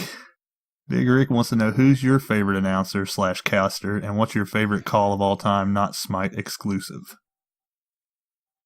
So I really fell in love with the trio of their NBA basketball commentators, Mike Breen, Jeff Van Gundy, and Mark Jackson. And I like the trio because they work really well. Mike Breen, so there's positions in commentary. Chair 1, Chair 2, and Chair 3, sort of, kind of. Chair 1 is play-by-play. Chair 2 is color commentary. Essentially, Chair 1 is the what. He's telling you what you're looking at. And Chair 2 is the why or how or the other explanation. And Chair 3 is similar, just extra flavor, right? I'm traditionally Chair 1 as a play-by-play guy, hype guy, whatever the hell you want to say. And Mike Breen is very simply just like the best boiled down version of that. He's got like a no discernible accent necessarily. His catchphrase, quote unquote, is bang! And that's really inoffensive, easy, and not really annoying. He's very crisp, clear, but not a robot. And then Jeff Van Gundy is an extremely over-analytical, overly opinionated kind of, he's obtuse, and I love that about him. He's my DM Brandon. He will go, he will go on rants. He'll be like, what is the ref doing? Is he that stupid? Why is he doing that? I don't even understand. What? And like, I like the human audacity of that. And then Mark Jackson compliments them by just, he's like this older ex-player that, when I used to play the game, they did it this way. And like the combination of all three is really, really interesting. I always liked Semler from Counter-Strike because of the way that he presents himself. And I think that he's just one of the most professional men in all of esports. I've always been a big fan of, honestly, what Michael K does. He's a local Yankees broadcaster from the New York region that was really good. Just really strong character in what he did. You could sit down and drink a beer with him at the bar and watch the Yankee game, and it would be a very similar experience to what you get when you watch the game. And I like to believe I'm my own individual, but of course we all learn from everything. And what I strive to do in my commentary is try to be extremely relatable. I like to have a conversational broadcast with me and my co-commentator. And I want you to feel like, as the viewer, that you can kind of like sit down, chill, and be a part of that conversation while at the same time presenting the game in the best possible light. So I think that for my inspirations and who I like is very obvious in what I kind of do myself. That's awesome. All right, we got one from Daddy Dark Aura. Oh man. He says, Daddy hello, Dark F. Wars. Dot. I'm not sure you have heard, but a bunch of community Xbox players have made an unofficial minor league for the Xbox scene. Ever think that this could be transferred into a real sponsored thing? Also being... Oh, go ahead. You can answer that one first. He's got another question. Sorry. Word. First of all, I love it. Second of all, give me information, give me details, like tweet at me, send me all the information. I forget if I said secondarily, tertiarily, or thirdly, whichever fits the motif of what I've been saying. Probably not sponsored officially as far as being minor league broadcast, blah, blah, blah, blah, blah. But Hi-Rez really likes to support this type of thing. Hi-Rez is community first. All of my colleagues were community members before they were commentators. Skillshot's tagline is literally community-driven esports. I'm sure somebody will toss you gems or skins if the tournament and the minor league is robust enough. And if you actually, I would encourage those out there to stream it and even without commentators, just get it out there. That sort of thing is really, really dope for the community. So I'm sorry. The answer that you were looking for is probably no immediately. Later on, if you guys are streaming it and casting it and it's a big deal, things might change. But my biggest concern is like, that's really sick. It's happening, and let people know so that you can put it out there for sure. I'm going to put a note next here question, on the computer to yell at him. He says, also being realistic, what are your plans after being a caster? Do you plan to move up in positions through Hi-Rez or perhaps move on? I'm not a desk guy, man. I'm really not. I discovered early on, I was 16 and my girlfriend at the time, her father got me a job in some office and I left on day 3. I can't do it, dog. So, I mean, I'm a great manager of people, but I don't really see myself wearing a green visor crunching numbers anytime soon. So, I mean, I love what I do. I love being an entertainer. I do outside work as well. I was at Gamescom a couple of weeks ago. I hosted the Facebook gaming booth. We, with Gillyweed from Heroes of the Storm and Alex Correa from Attack of the Show. I forget what he's on, but he won't. I love you, Alex. Anyway, we had a lot of fun. And so like I do outside work as well, smite till I die, homies. But, after this, I will definitely be doing this. Like, put it this way, Red Eye is a lot older than me. I don't know if I'm going to be that level, and who knows, maybe I scrub out, but I don't know. I don't think I'm terrible at this, and I would like to be doing this for however long it works. That's right. There you go. All right, next one we got some Reddit questions here. We have Will Percy Leo. He says, what was your favorite match to cast in Season 4 and Season 5? I'm always bad at these questions. Because they're hard to internalize. Like, there's so many games played. So, North American Smite Major League, European Smite Major League, LATAM North, LATAM South, Oceania, Southeast Asia, who am I forgetting? Brazil, all have their own leagues. Also, Smite Minor League NA, Smite Minor League EU, Xbox NA, Xbox EU, PS4 NA, PS3, PS4 EU, and also I've been working on some Paladin stuff. So just Smite, period. There's mad leagues, mad games. I'm in the studio from 10:30 a.m. to 8, 9 p.m. watching Smite. So which game? That's a tough question for me to answer. All blur together. But I think the easy cop-out answer is like World's Finals. World's Finals comes to mind. The Sylvanas steals, though. Yeah. And you know what? Honestly, my answer is Dardas. Dardas has been so much fun for me to watch in Season 5. So, I mean, just watching, less an answer of this specific game and this specific match, and more an answer of Dardas has been making... Dardas and Big Man Tings have been making Season 5 a pleasure to watch. Yeah, definitely. All right, next one we have is from Athena Agressel. I'm not sure how you pronounce it, but it says, where is he from? I am from New York. It's super memed at this point. It's, but no, I'm from Long Island specifically. I have a Long Island tattoo. I'm from the Long Island Queens border, and I don't know. I get memed incessantly because I'm very proud of where I'm from. But if I may, I think I'm really proud of where I'm from because I grew up on the Long Island Queens border. Queens is statistically the most diverse place on the planet, and I think that really has shaped like my upbringing and my approach to the game. I'm a very open-minded individual, and I think you can tell that in my analysis. And just open-minded and desire to learn, I think, come from my surroundings of where I was grown up or brought up. And so I'm very proud of being from New York. Yeah. Hell yeah, ain't nothing wrong with being proud from where you're from. And I said, we got one from I Don't Lose Much. He said, who would win in a 1v1, your Opwash or Aggro Zeus? Aggro Zeus. That was a quick answer. Well, realistically, like, I'm going to say Opwash because, like, I'm the GOAT. Like, nobody's better than me.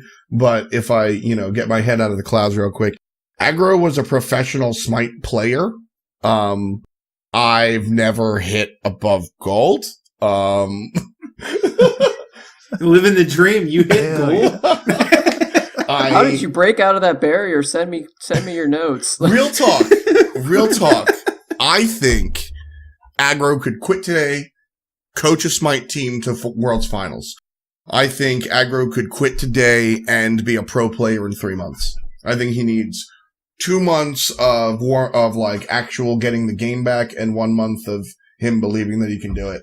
And I think he'd be at pro level. And I think the same is similar for Taco. Sorry, Totally, you're washed. Oh.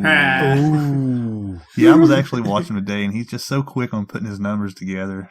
Totally got a mind. He's a chess player. He plays a lot of chess in the green room and in his off time. And there's a chess club around here, and he's recently made friends with a grandmaster. And he's been really successful, like playing real hardcore chess. It's been pretty fun. Oh yeah. All right, we have Rough Like. He says, not a question, but just tell him that Baka is not good late game, and that On Her is a hard Artemis counter. Not hating F. is the GOAT caster, and I love his stream, but I heard him mention that Baka thing twice, and On Her thing once while casting. Baka is fantastic late game. He's one of the hardest hyper carries. He's just terrible at sieging and team fights. But if you're not playing at a pro level or understand the game at a pro level, I can understand why you might be mistaken. On Her versus Artemis, Art is not a hard counter to On Her. In fact, you might even say the opposite because she ults and it does nothing because he's ulting you and hitting you in the face for half your life bar with Desert's Fury. It's a CC immune ultimate for like 3 seconds. I don't know. I'm just guessing. It's and he has the ability to leap. Yeah, he can jump on you. But no, shouts to that guy. Thanks for watching the show. Then I have one from Hi, I'm Jay. Oh Lord, C. Why do you regularly use the C word while streaming?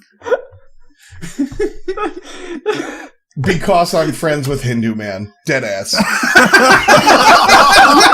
I was so excited for that answer. I was not let down. Yo, I actually hate that word and grew up hating that word like every red-blooded American. But I spent a little time, I've been Hindu Man. Hindu Man's been one of my best friends since 2014, and the English use it a fair amount. Yes, but I also went to Australia once. And some of my good friends are Aussie, and like when I say, like, I went to a business meeting and the guy was like, "Oh, I see, how you doing, bud?" And I was like, "Did you just call me wait, what?" And he was like, "Nice to meet you, sir." And then I was like, "Wait, did you just say that?" He was like, "Oh, I did, mate. My bad. Want a beer?" And it's 12 in the afternoon at a business meeting. Australia changed my worldview, and I want to go back, baby. But no. Yeah, the answer is I'm friends with Hindu Man, and we all say it a little bit too much. But I have a potty mouth, and I'm not that much ashamed. All right, next one we have is from I Love Gucci. Gucci. How did it feel going 0, 21, and 6? Never forget. That's rough. That's rough, man. I mean, So, Big oof. so I said to the pros before we played, off camera, right? We were in the break room, and I was like, "Yo, guys, look, here's the deal. I'm gonna play Naja. I'm gonna gank. I'm gonna gank dual lane at level 2. Let me get the easy one piece or the double kill, and then whatever, right? Because they're gonna beat the hell out of us. Like, let's be real. It's me and like Funch, right? Ovrin. I love Ovrin to death. She plays Kepri, and that's it. Vinny is my favorite person. He is not good at Smite game. Like, I was the best player on the team, and that's a problem. We're against 5 of the best Smite players in the world, and sometimes I struggle to hit the jungle camp. So I was like, just set me up for these 2 kills, alright? And then they were like, yeah, sure, no problem. And then I zone in, and there's 5 people at my speed buff waiting. And I was like, all right, peace. I did red, and then I died 21 times. So how did it feel? I got stunted on by 5 of the best players in the world. It was awesome. Oh, man. I would just build movement speed and just run. Just make them chase me around the map. I'm like, nah, I ain't fighting. I'm out. There's actually a meme going around on Twitter of Aggro holding the sign in the window, and one of them it says 021 and 6, never forget. I posted that picture of Aggro to Twitter, and as soon as I was like, this is going to be memed. And then I hit send, and I laughed at Aggro. Yeah, I see the one where he said he blocked you today. Oh, okay, we got Quaif Goblin. Okay. Yeah, that's how you pronounce it. Oh, yeah, okay, sure. Yep, that is how I want his side of the story from the Ninja Camp Sash. It's time for him to tell his side of the story. I can't.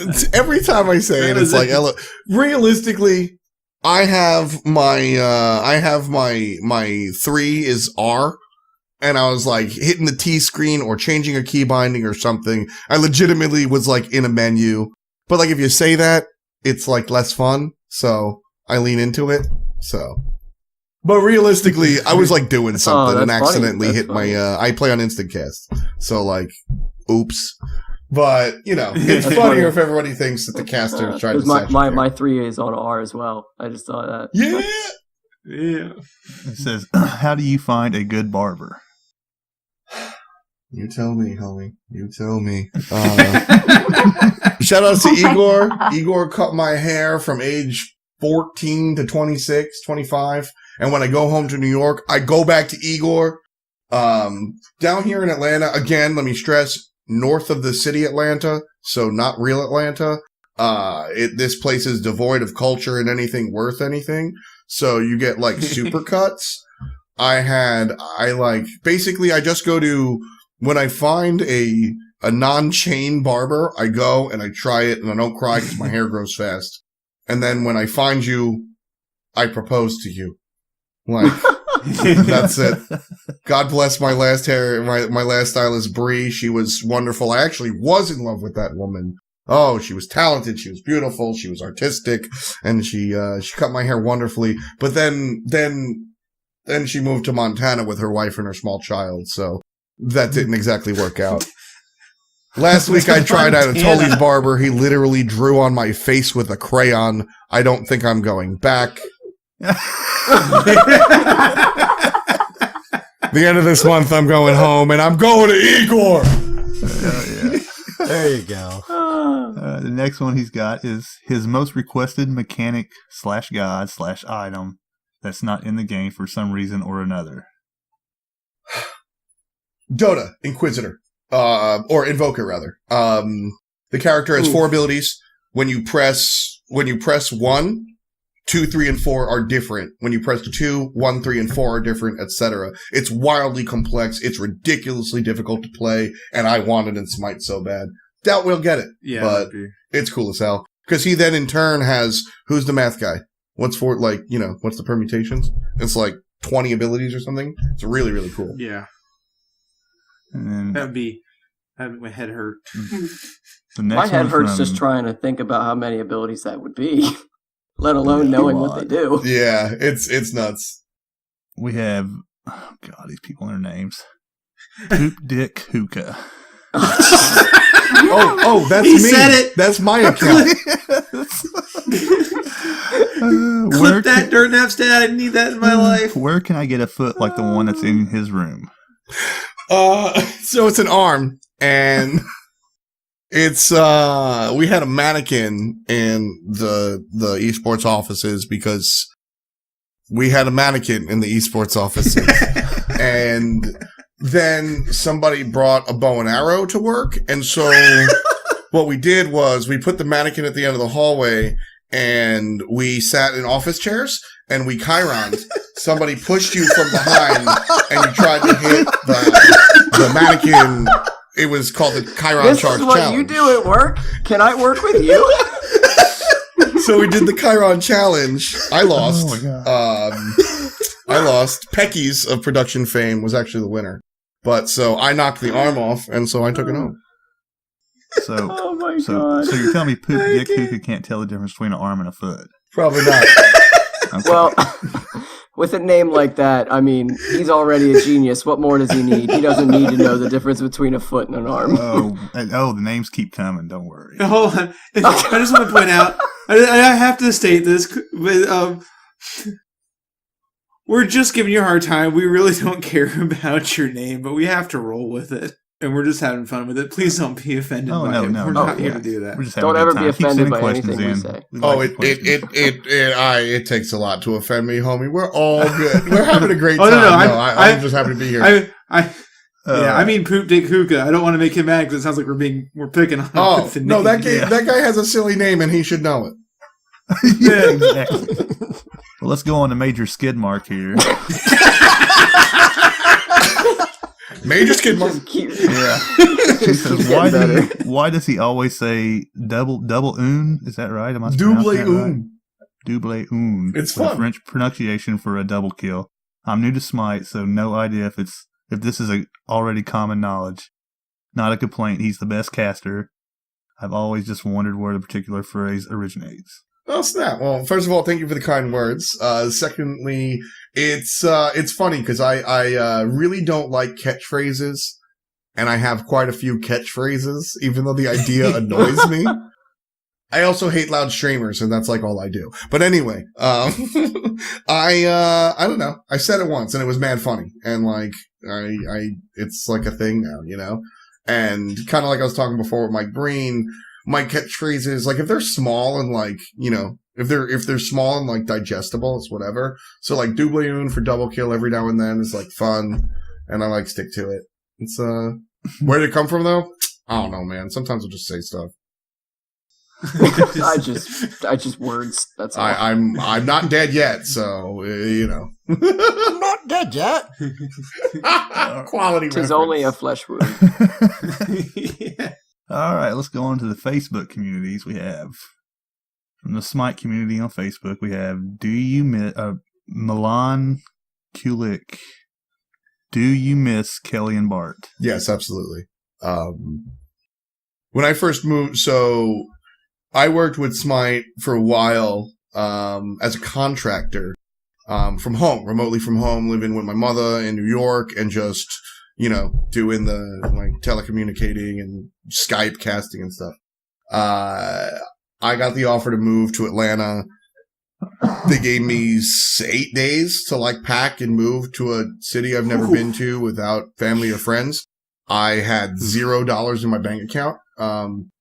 I was a musician and an actor. I won't say failed, but let's just say not successful. But that's what I had been doing for the past, like, you know, I was 25. That's what I was doing since high school. So I had, you know, like $12 in a dream. And Kelly and Bart were living together at the time, and we're like, yo, just come live with us till you have money. And just like that. I lived with Kelly and Bart for like 6 months. Got out on my own, you know, I got my own place now. Of course, it's years later, but no, they opened their house to me just like that. They had just got the house too. So it was like, hey, We're a young couple with a brand new house. P.S. You got a roommate now on the couch. Like, so they were really, really, welcoming. And I still talk to Bart and Kelly on a regular basis.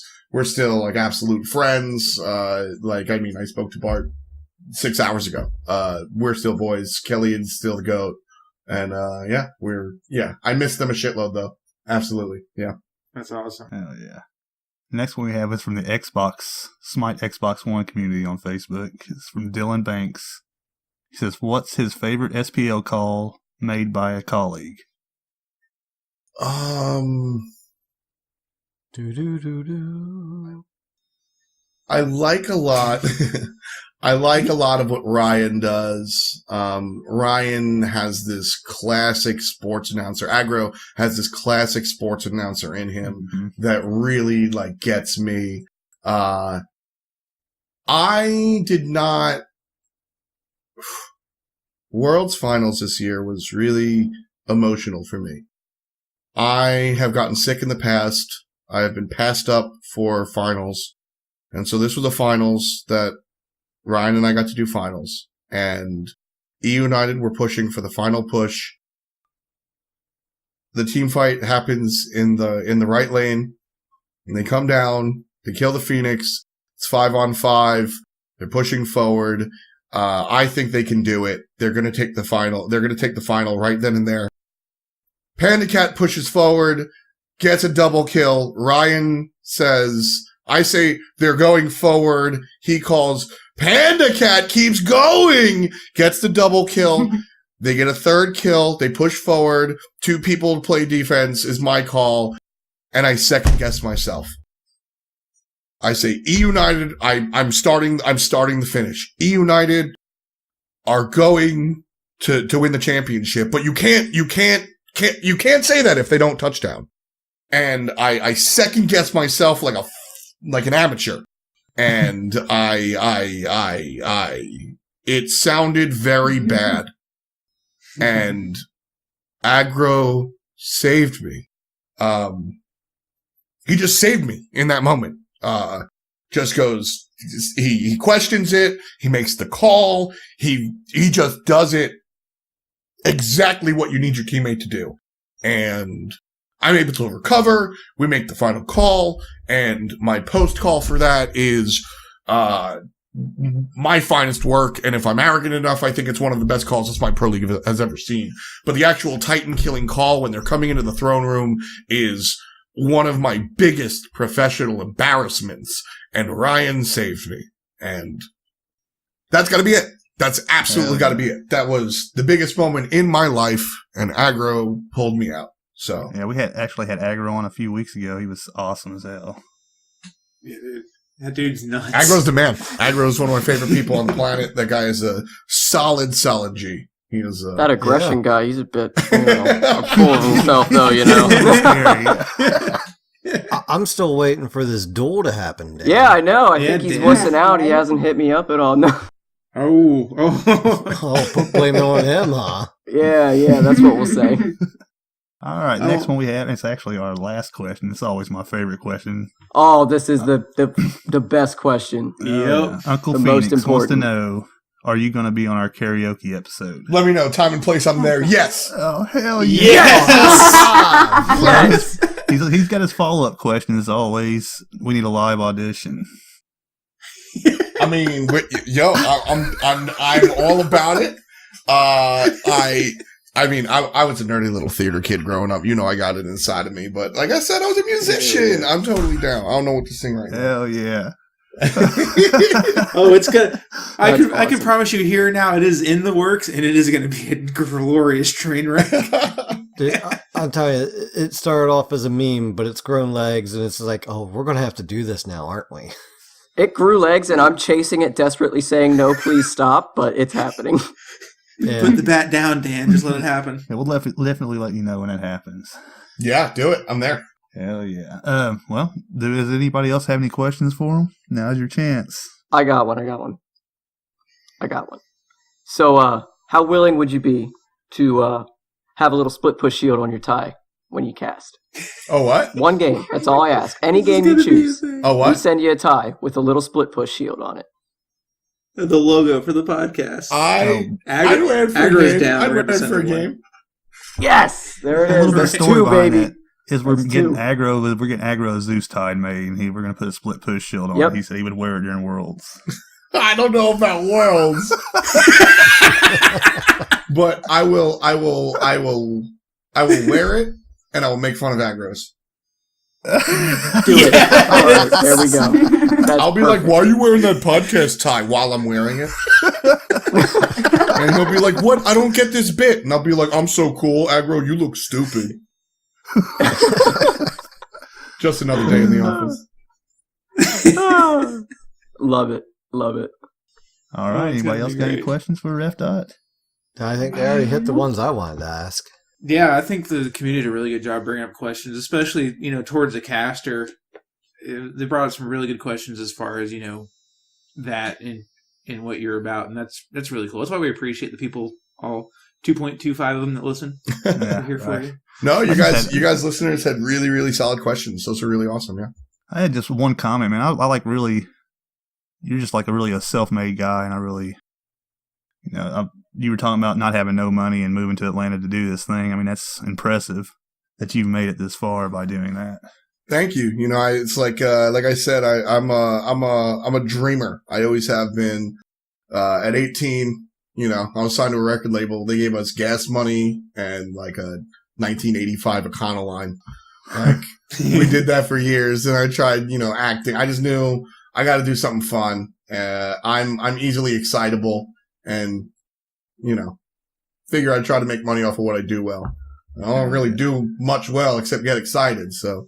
There you go. But I always say it's really important to, everybody says step by step, and that works for some people, and that works for some plans, but occasionally you gotta jump. And I've done that a couple of times in my life. Sometimes you land on your feet and sometimes you don't, but I maintain that you can't take a giant step for your kind if you don't actually try to take that giant step. So I appreciate the kind words. It's something I'm very proud of, and something like I work a lot with,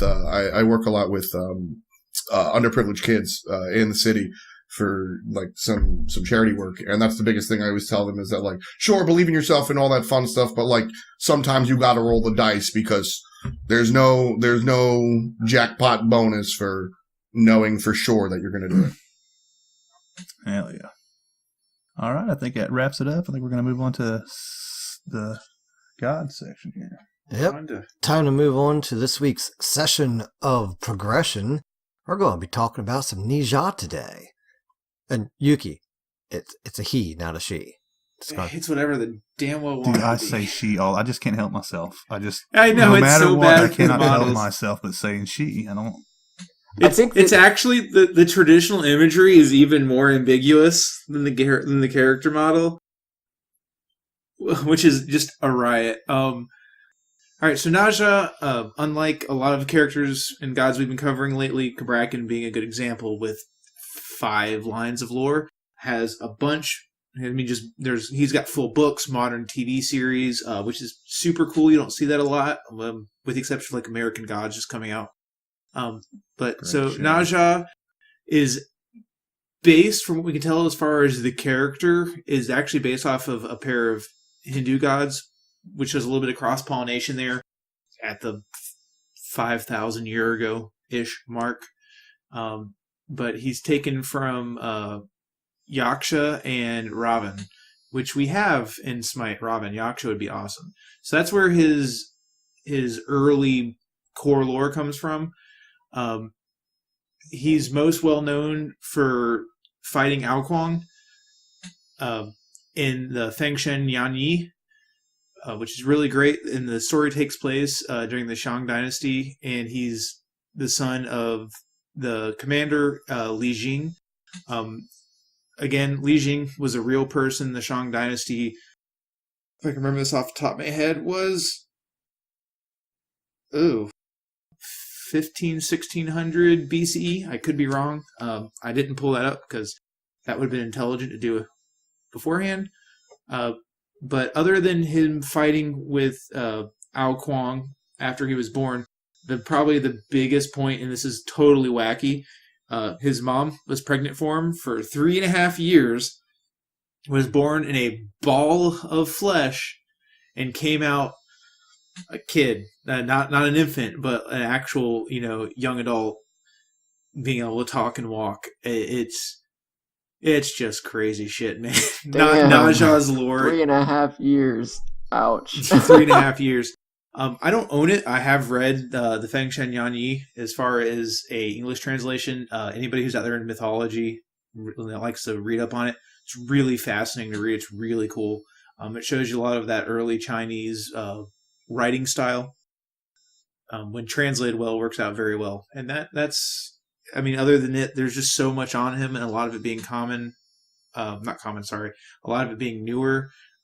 That's just the big sticking points that really sticks out. And man, look up art for it. If you think he's ambiguous in Smite, it gets crazy. Mm-hmm. Anyways, that's the long part of it.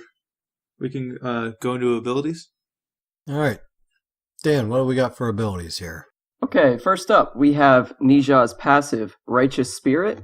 Nija's spirit is strengthened as he successfully hits enemies with base abilities and basic attacks, Each hit provides 1 stack, and each critical hit provides 2. Stacks reset if Nija has not taken damage or dealt damage in the last 10 seconds. The maximum stacks is 20. You gain 1 physical power per stack and 0.5 movement speed per stack.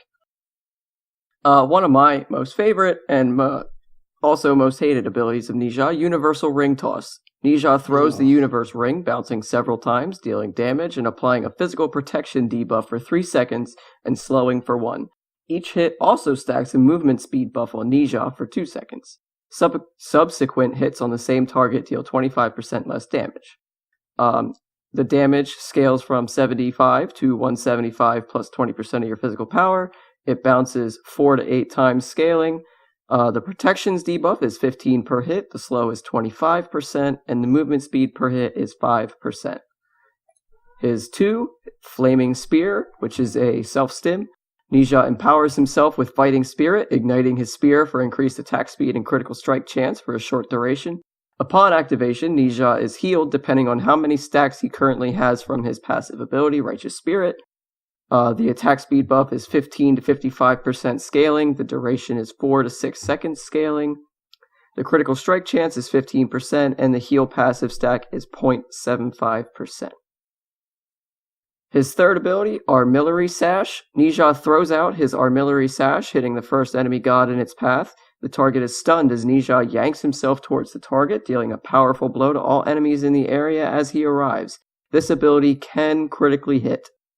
Damage, 70 scaling to 190 plus 100% of your physical power, and the stun is 1 second long. Yeah, that's fine. That's totally fine. Totally great. Nija's amazing, beautiful, wonderful one-shot ability ultimate.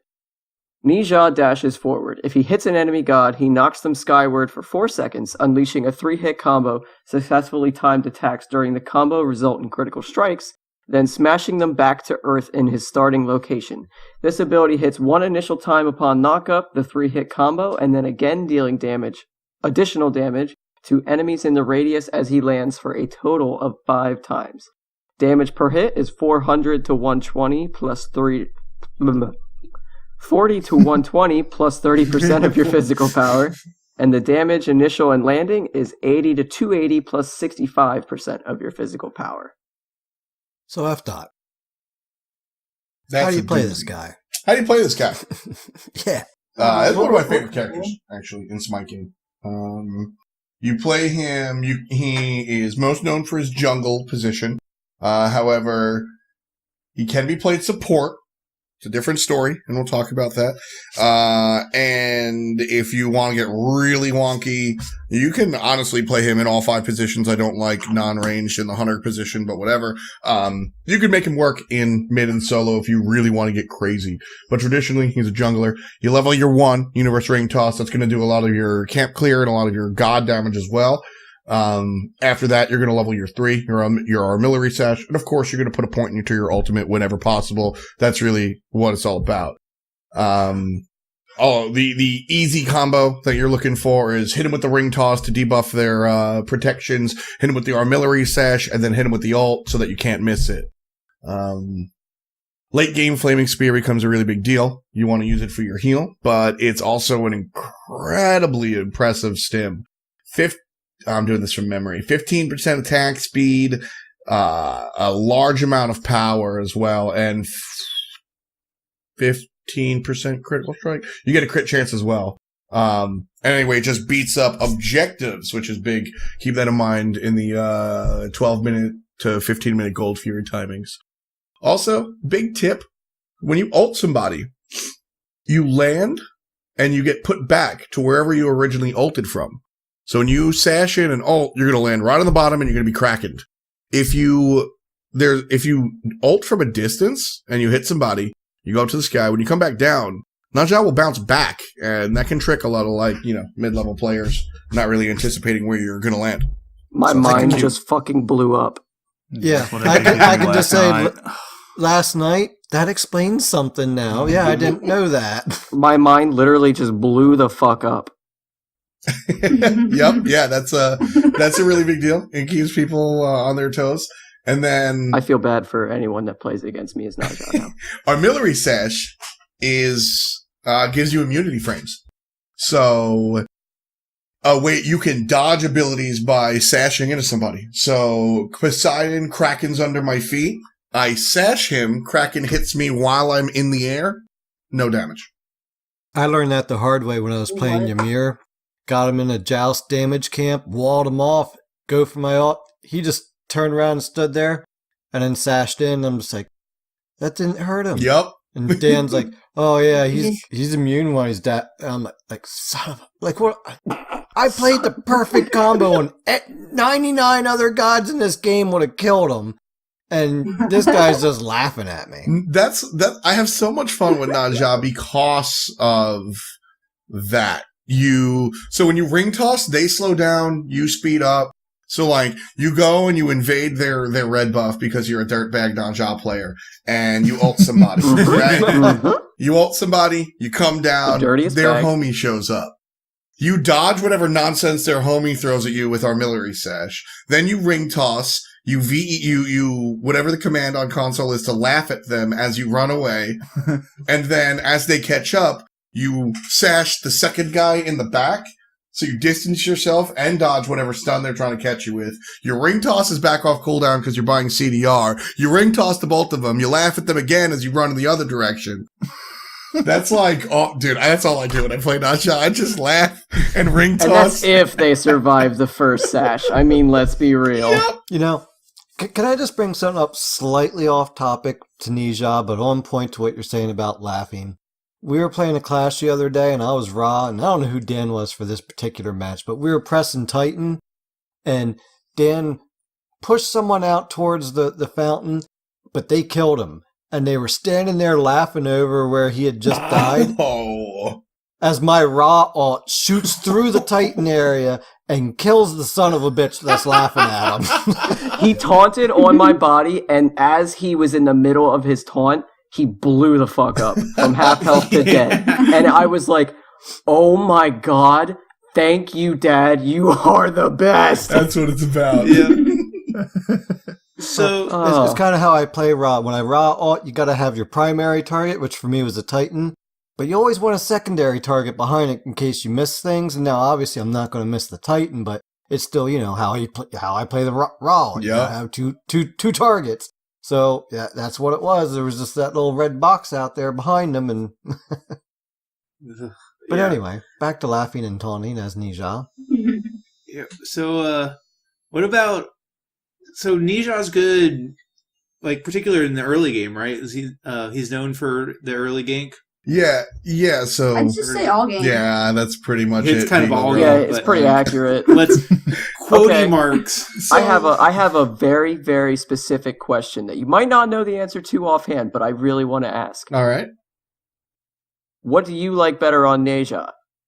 Malice or Deathbreaker? Malice? Okay, so mathematically, shouts to all my math nerds out there. Malice is the best item for the ultimate combo. The first hit the first critical strike that you get will amplify the second and the third. Yes, that's how that works. It works perfectly for Naja.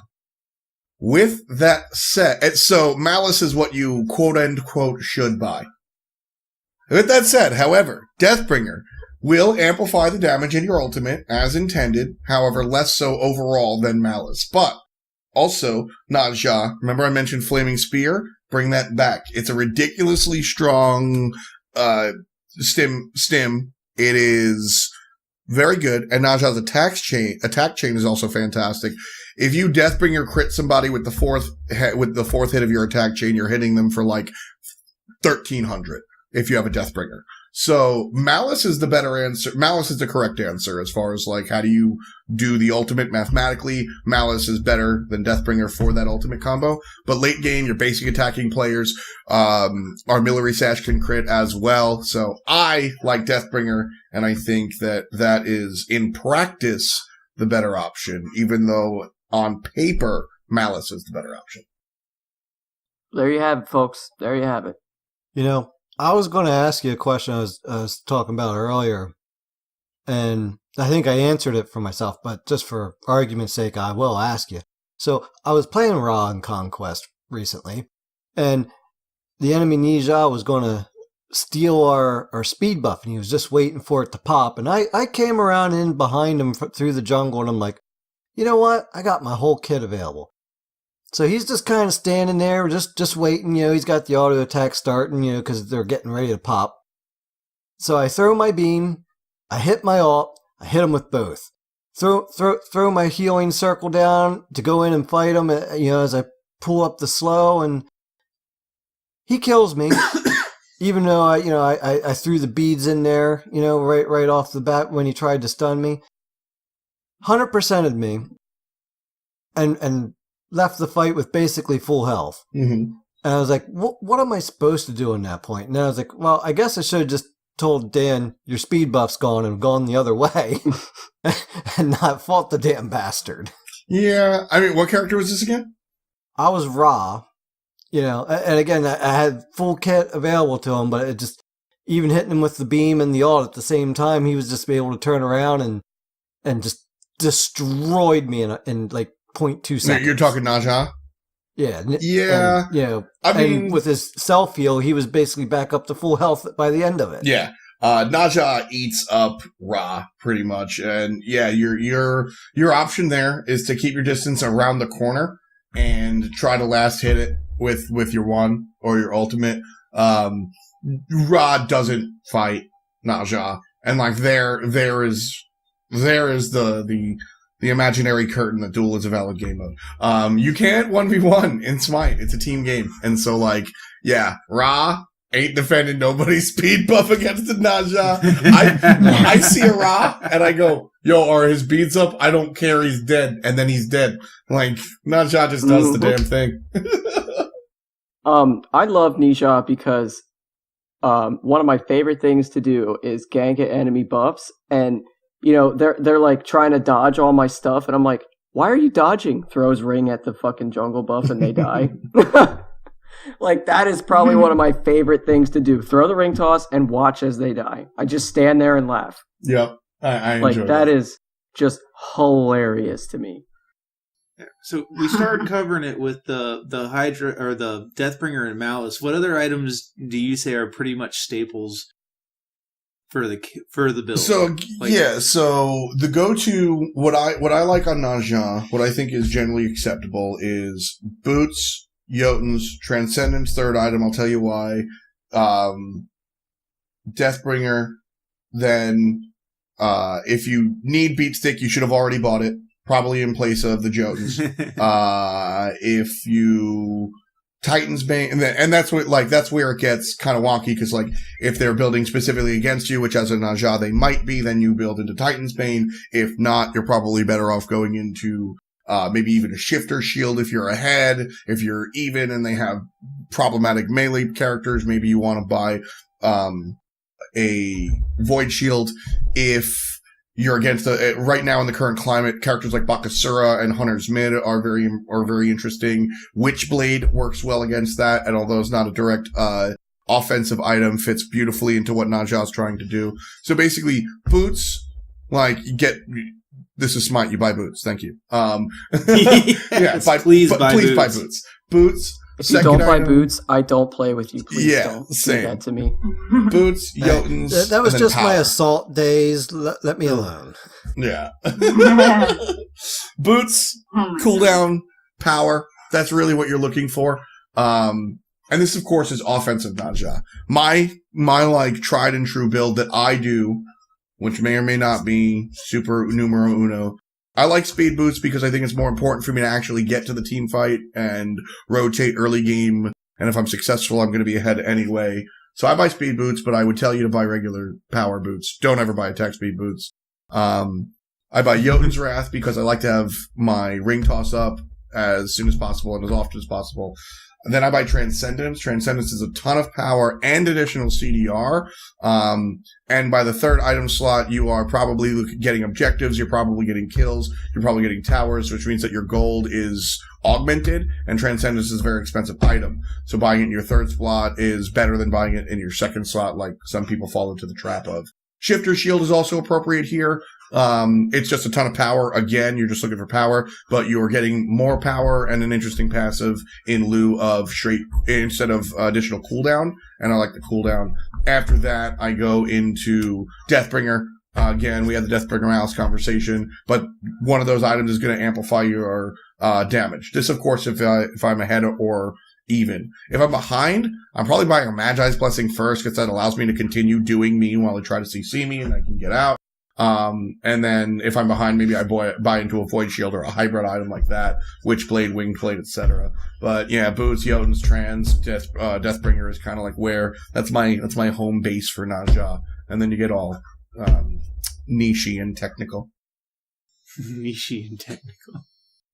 So the next question then is, how do you play against Nija? You know, if you know you're whoever, and there's that Nija on the enemy team, what are things that you need to keep in mind to play against him?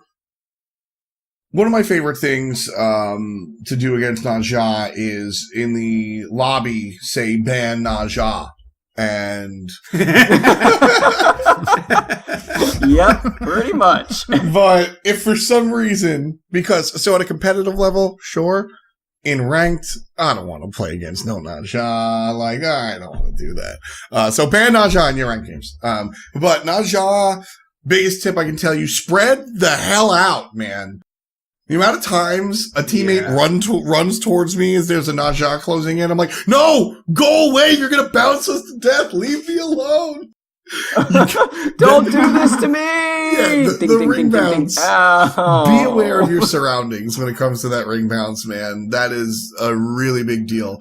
Buy a Magi's Blessing because it is a slap in the face to Naja. Magi's Cloak, or Magi's Cloak as we call it now, is like, Armillery says, he can't ult you. He can't ult you if you have a Magi Cloak. Buy a Magi Cloak. I get so mad when I see people getting farmed and they don't have a cloak. Buy Magi's Cloak, spread out with your teammates, and I mean, he's a guy that if he catches you out, you lose.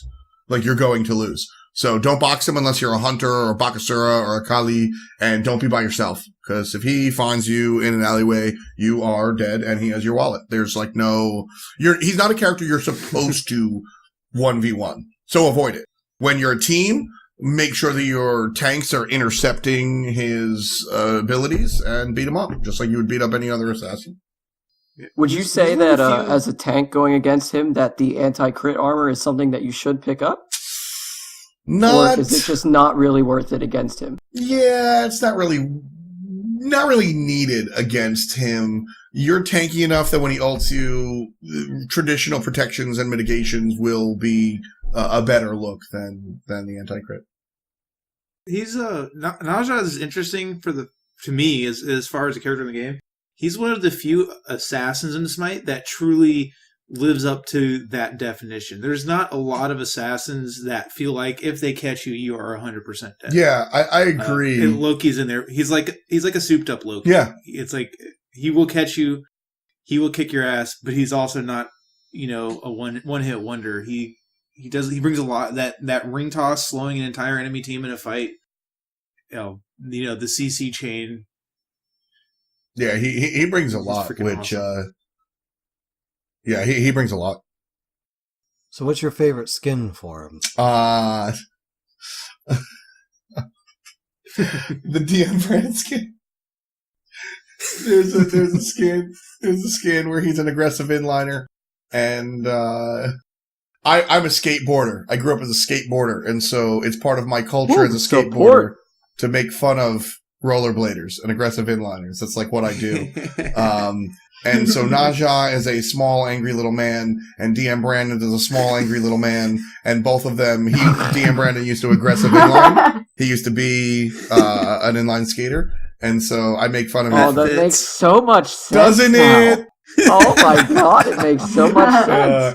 Can we get a DM Nija skin, please? And for those listening that don't know, I'm friends with DM, so this comes from a place of it's funny. But yeah, no, I exclusively DM is my idol. I watch him every day. I love DM so much. I'm trying to get him on the show right now. I exclusively play that skin, and I call it the DM Brandon skin. But the hockey skin, is really funny. I am upset about the hockey skin though. As a New Yorker, as a Long Islander, I wanted a lacrosse bro skin. I wanted a lacrosse skin for Naja. Dude. But he has skates. But the hockey Ninja skin has the best voice pack. It's got a good one. Yes, finally someone said it. My buddy told me, he's like, you have to play this skin and you have to spam woohoo while Dirt Nap Dad was streaming. And I was like, huh, okay. So we popped the skin booster and I played it. And I hit that woohoo and I literally had to sit my controller down and just take a fucking minute. Like, that was literally one of the best things I have ever heard in my life. Like, at first it was fight, fight, fight. And I'm like, oh, that's cool, I guess. And then he just goes, wank, wank, wank. And I lost it. One of my other favorite jokes, though, is I don't own the Playmaker skin, sadly, so I play Firelord all the time, and I like to say things like, there was a blank here, but then the Fire Nation attacked. Yeah. So, yeah, I love me some Ninja, man. If I ever get that skin, I will play him forever, and I will never play anyone else. And I will buy the voice pack right away. Oh, it's glorious. It was in one of my bundles today, and I'm like, but the other two things suck. Like, oh, I would have. And then I would have to invest in the voice pack too. I'm like, ugh. Dude, I would have done it. If there's even one good skin worth in my bundles, I might. Let's roll into our community section here.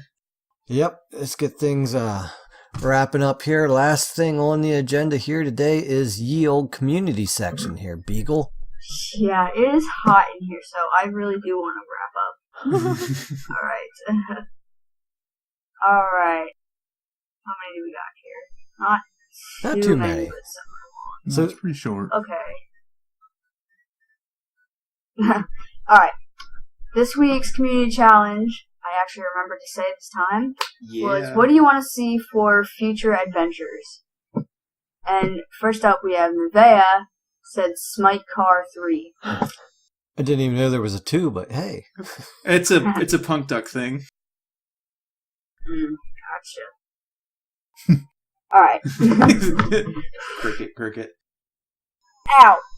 Sorry. Oh my god. Beagle's hurting herself doing the community section. No, I just like... She can't even do a podcast without injuring herself. Like, I can't do anything without injuring myself, alright? Alright. Ooh, I like this. Yep, this is my favorite too. American Zombie said a further developed Capture the Flag adventure would be great. 10v10 on a larger map, no characters left out. Yes! Oh my god, yes. That'd be so much fun. I'd probably suck, but it'd be so much fun. It would be hell on earth, but I would love it. I like the concept of the first one, but it was clunky. I'm like, you know what? Go play some Warsong Gulch and get back to me. That's what I want. I just want, nice big map, if I had the flag on my back, all right, it don't make me not be able to play my character. Let me be able to play my character, whatever. But God, just give me something a little bit more. Did we? Yes, that was. Shit. I'm gonna get myself in trouble. That was wasn't that like the first adventure? That was the first adventure. No. Okay, good. Okay, Sorry. yeah, awesome. I wanted to make sure that we put it out there because we had play tested a lot of adventures, and not every single one of them has been released. And I was like, "Oh, we did." Hey, should I have not said anything? Yeah. So, we play tested. We play tested a lot of adventures, but it's okay. Smite Car made it. Dude, Smite Car was sick. One of my favorite things about Smite Car, besides the fact that it was Smite Car, like that's so ridiculous. It's still, I love it. Anyway, Zeus, because he's an old man, his blinker was stuck on. So his left blinker is on every time, all the time, because he's an old man driving, and it's so funny. That is amazing. Hi-Res has there are things to say about Hi-Res Negative, but the positives are I love the folks that work at Hi-Res. There's a lot of personality in what they do for sure.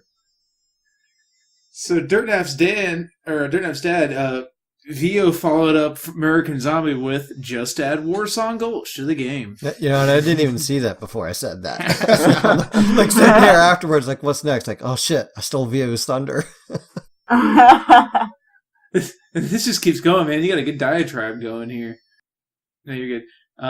Eevee, right behind on Vio's tail here, just added explosions, 4 times the distance to run, minions coming from all directions, titans roaming and meteors falling around, and it would be good for that Warsong Gulch. God, could you imagine just titans roaming around? Oh my god. I want a game mode where all the minions are titans. What? Every wave there's a titan and you have to freaking deal with that. Dan, you'd rage quit. I would, but it would be funny as heck. Oh, it's an adventure. It's allowed to be somewhat broken, right? Yeah. Gotta find a way to deal with it. All right, Beagle. All right. Are you good now? What's the doctor got to Yeah. say? I want an adventure that is a 2v2. I like Joust, the two of us, or 2v2 Siege, 2v2 Clash, etc. My favorite mode in Halo and its sequels was Double Team. They're double... Entendre. Wait. Okay. Double Entendre-based title for 2v2. When you only have to work with one person, you can Oh my god, I can't synergize. Synergize? I said sing for some reason. You can synergize very well, so some sort of 2v2 with some spice. I agree with that, because, like, whenever it's just me and Dan, like, I just want to, like, just play me and him. That's it. I love That's it. Joust, the two of us. Just me and him. Seriously. Like, or, because, we're home most of the day while everyone else is at work. What are we supposed to do? So, I agree with that. I think that'd be cool. Alright. Alright, Next up. You have a book to read. I don't like books. I can't English. My reading is bad. Hashtag make Beagle read. I hate you guys. Alright. I got this, guys. I believe in myself. Next up, we have Yuri, or Edie, in the Discord. I want to see this just so we can crash high-res servers. 10v10 on both sides. There can be no duplicate gods. Oh my god. It is basically a farm and drop into units mode. You want to gain money to increase speed, defense, attack, range, and other things for your units. There's 5 lanes. Jesus. Towers take no damage from the... Wait, what? Towers take no damage from the gods, and the minions are the only thing that damage towers up to feet. What? I Just get it. keep reading. Why? I get it. Just keep reading. You'll see. Throughout the jungle is multiple creep camps and special unit camps. Getting the special unit camp will add that unit to each of the lane paths. That can be simple as a strong warrior to a pain in the butthole healer that heals all the units. The gods get no items and have to kill the minions and other gods with base power. This is more so that you have to play the god knowing you cannot be broken with 40% cooldown reduction or 300 movement speed over the others. All towers do gain a passive stacking buff. When a god enters the range of a tower, a portion of the stack is used on the god to heal HP and mana. This is so that the god can stay with the minion waves longer to get more gold. Last thing, there is a super boss. If you kill it, all minions, including special minions, become god tier minions for a full minion. A minion? A full minion? For a full minion. I was fighting those minions for a freaking minion, dude. It was such a long I fight. read the word minions too much, and now I'm saying minion. Alright. Oh, sorry. They get a 50% increase to all their stats. Outside that, all the gods will be able to kill each other if they want, and the minions will not engage the enemy god for attacking since the minions are on a mission. Whew. Take a breath, people. Reading's hard for me. I can't read right. Dan, why don't you take the other ones here? I think we broke Beagle there. I am broken. There's a reason I suck at English class. Okay, the other one, there is one more here. We have it from Chris Martin from our Facebook group, it looks like. I was thinking about this recently, actually, and it's basically making Sam the Dude's Fight Club legitimate in the sense that you and 4 other people on your team would be put up into these stalls in an arena-styled map, and it'd be the same on the opposite side with your opponents, and it'd be like Duel, except you can't buy lifesteal or items that heal you or give HP 5, but you fight your opponents until one of you die, and then your next team member or opponent takes over the fight, and this happens until one team is the first to reach 20 kills. That's interesting, actually. Definitely That's an fun. interesting little Yeah. take there. That would be kind of fun. That sounds fun. Oh yeah. Or F-Dot, if you could if you could throw a game mode in here, anything, what would you have as a event? Well, y'all mentioned Warsong Gulch, so I think this is comfortable territory to mention Alterac Valley. Yes, baby! Yeah. I like interactive battlefields, like something as simple, Yes. like simple stuff. Like there's a Gears of War map where you can turn on a nuclear reactor, and you just can't stand on that side of the map anymore. There's an old Half-Life deathmatch, if anybody's like old like me. There's an old Half-Life deathmatch level where you can set off again like a rocket, and you just can't be there.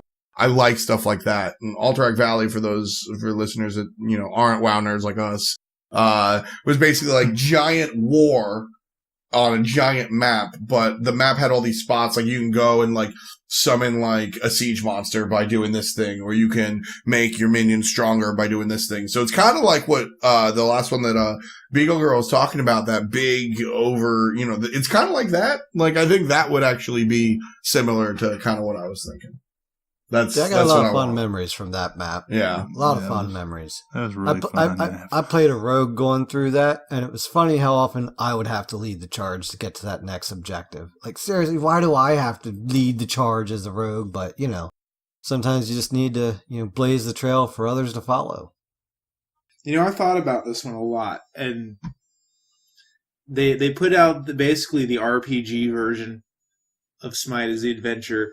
And that tickled that RPG bone a lot, and I played more than I should have, even because it wasn't a lot of content. But man, it would be interesting to see like if they could work out some sort of side scroller. Imagine like a side scroll platform, and the abilities are used for attacks and all that stuff. It could be. Oh my god, it'd be wonky, dude. that would actually be pretty fun. Yeah, I'm thinking about it right now. Can you imagine like a side scroller platform playing Hu Yi? That would be so much fun. That would be cool. All right. That looks like all the answers we have for the community section this week. Well, I guess it's time to wrap things up there. I mean, hey, Tom, really appreciate having on. Any closing thoughts you have here for the Smite community out there? Nah, man. First of all, to you guys, just thank you so much for having me on. This is where I started. I was doing my own podcast and stuff in my mom's bedroom. So like, the community is real close to me. This is like why I do what I do. So shouts to you guys for the invite. I really appreciate it. Thanks for coming Yeah, on. and your fan base nailed it with the questions. This was awesome. Really, really cool stuff. You guys have a cool group there. So just thanks for having me and thanks for listening and do the Smite stuff. Yeah, thumbs up. Yeah, watch the league. Well, Do the Smite stuff. Do the Smite stuff, do the things, have the fun. Yeah, play games and watch the skate stuff. So, how can people reach out to you? What's your Twitter, your stream channel, and so forth, stuff like that? Yeah, for sure. My Twitter, I'm incredibly active. I like dogs. I like music of all shapes and sizes. I like esports and traditional sports. It's at Raccoons. f.n. Oh, I love raccoons. At f.ny, FDOTNY. My Twitch, I stream pretty frequently. Majority Smite, although I play a lot of Magic the Gathering on there as well. If I raid, I stream WoW raids and I stream counters. I stream twitch.tv/fswag. Really, I have a lot of fun. I talk to chat a lot. I talk, obviously. So, that's what we do in my stream. So, Twitter, Twitch. Don't call me. That's weird. Just hit me up on Twitter and stuff. Don't call me. All right. Dan, how can people get a hold of you? All right, you can get a hold of me at splitput. That's all, how do you folks. spell that? With a lot of stutters and dots. You can reach me at Split Push Podcast with no A. And you can also find me on PS4 at DirtXNapXDan. You can find me on PC at DirtNapDan with no other characters. Hit me up. We'll play games. I'm cool. I promise I won't salt out on you. Are you sure about that? I'm not so sure. He's not going to make that promise. You can't hold up to that. I won't salt out on them, just on the enemy team. There you go. But if he does, just ask him how his sauerkraut was for dinner. Oh, the dad jokes. Yuki? You can find me on... Fuck my brain. You can... Is that a website or is that a new social media that I haven't heard of? That is a literal... Sometimes you have to hit me to jumpstart me in the morning. You can find me on Twitter at YukiGaming22. You can find me on the old PlayStation 4s at Ryukotse_Yuki. Again, hit me up. We'll play games. If you jump on with us, you'll meet a whole bunch of people that you hear talking to us in the community section every week. We hang out with them. I can be as mean as I sound sometimes, but usually not at people. Just in general, I like screaming at my TV. It makes me feel better. Beagle, yourself? You can find me on Twitter at Beagle_girl27, or you could hit me up on PlayStation at Beagle_girl2780. Send me a message. Let me know you're from the podcast, or I may or may not accept. Guy? Alright, you can find me on Twitter at GuyAllSmitey. You can find me on PlayStation at GuyAJ78. You can find me at Xbox at GuyAllSmitey. And you can find me on Twitch streaming Spider-Man at GuyAllSmitey. Dude, I watched some of your Spider-Man stream. That does look like a cool game, man. But that leaves good old Dirtnap's dad here, who's, I think, finally just starting to feel better this week after 4 days of being sick here. But you can find me on the PS4 and on Twitter at dirt_naps_dad. You can find me streaming on Twitch, which I have been getting a lot more active with here lately. Streaming all of our games, whenever I'm playing. And you just add the _PS4 to the end of my name, and you can find me over there. Hit me up with a follow, and we'll have some fun together. So, now that we're all wrapped up, you know the drill. When it comes to Dirt Naps, you gotta give forgot them before something. you take them. No, Hold on. I forgot something. By the way, just wanted to let everybody know I don't really play Smite on PC anymore because I cannot play any other game mode besides Arena because it freezes and I run out and die. I don't want to talk anymore about it, but I just wanted to point that out. We'll get that ironed out. Unless you want to play a bunch of Arenas, don't hit me up on PC. Alright. Well, anyway, when it comes to Dirt Naps, you gotta give them before you take them. And when all else fails, Split push. Wow, Beagle, that's all you got? Wow, enthusiastic there. Man, way to She's out drive of me air. real off a bridge right there. I was trying to think of All something right, funnier to folks. say, but I couldn't, so I just said it. That's right. You just say it.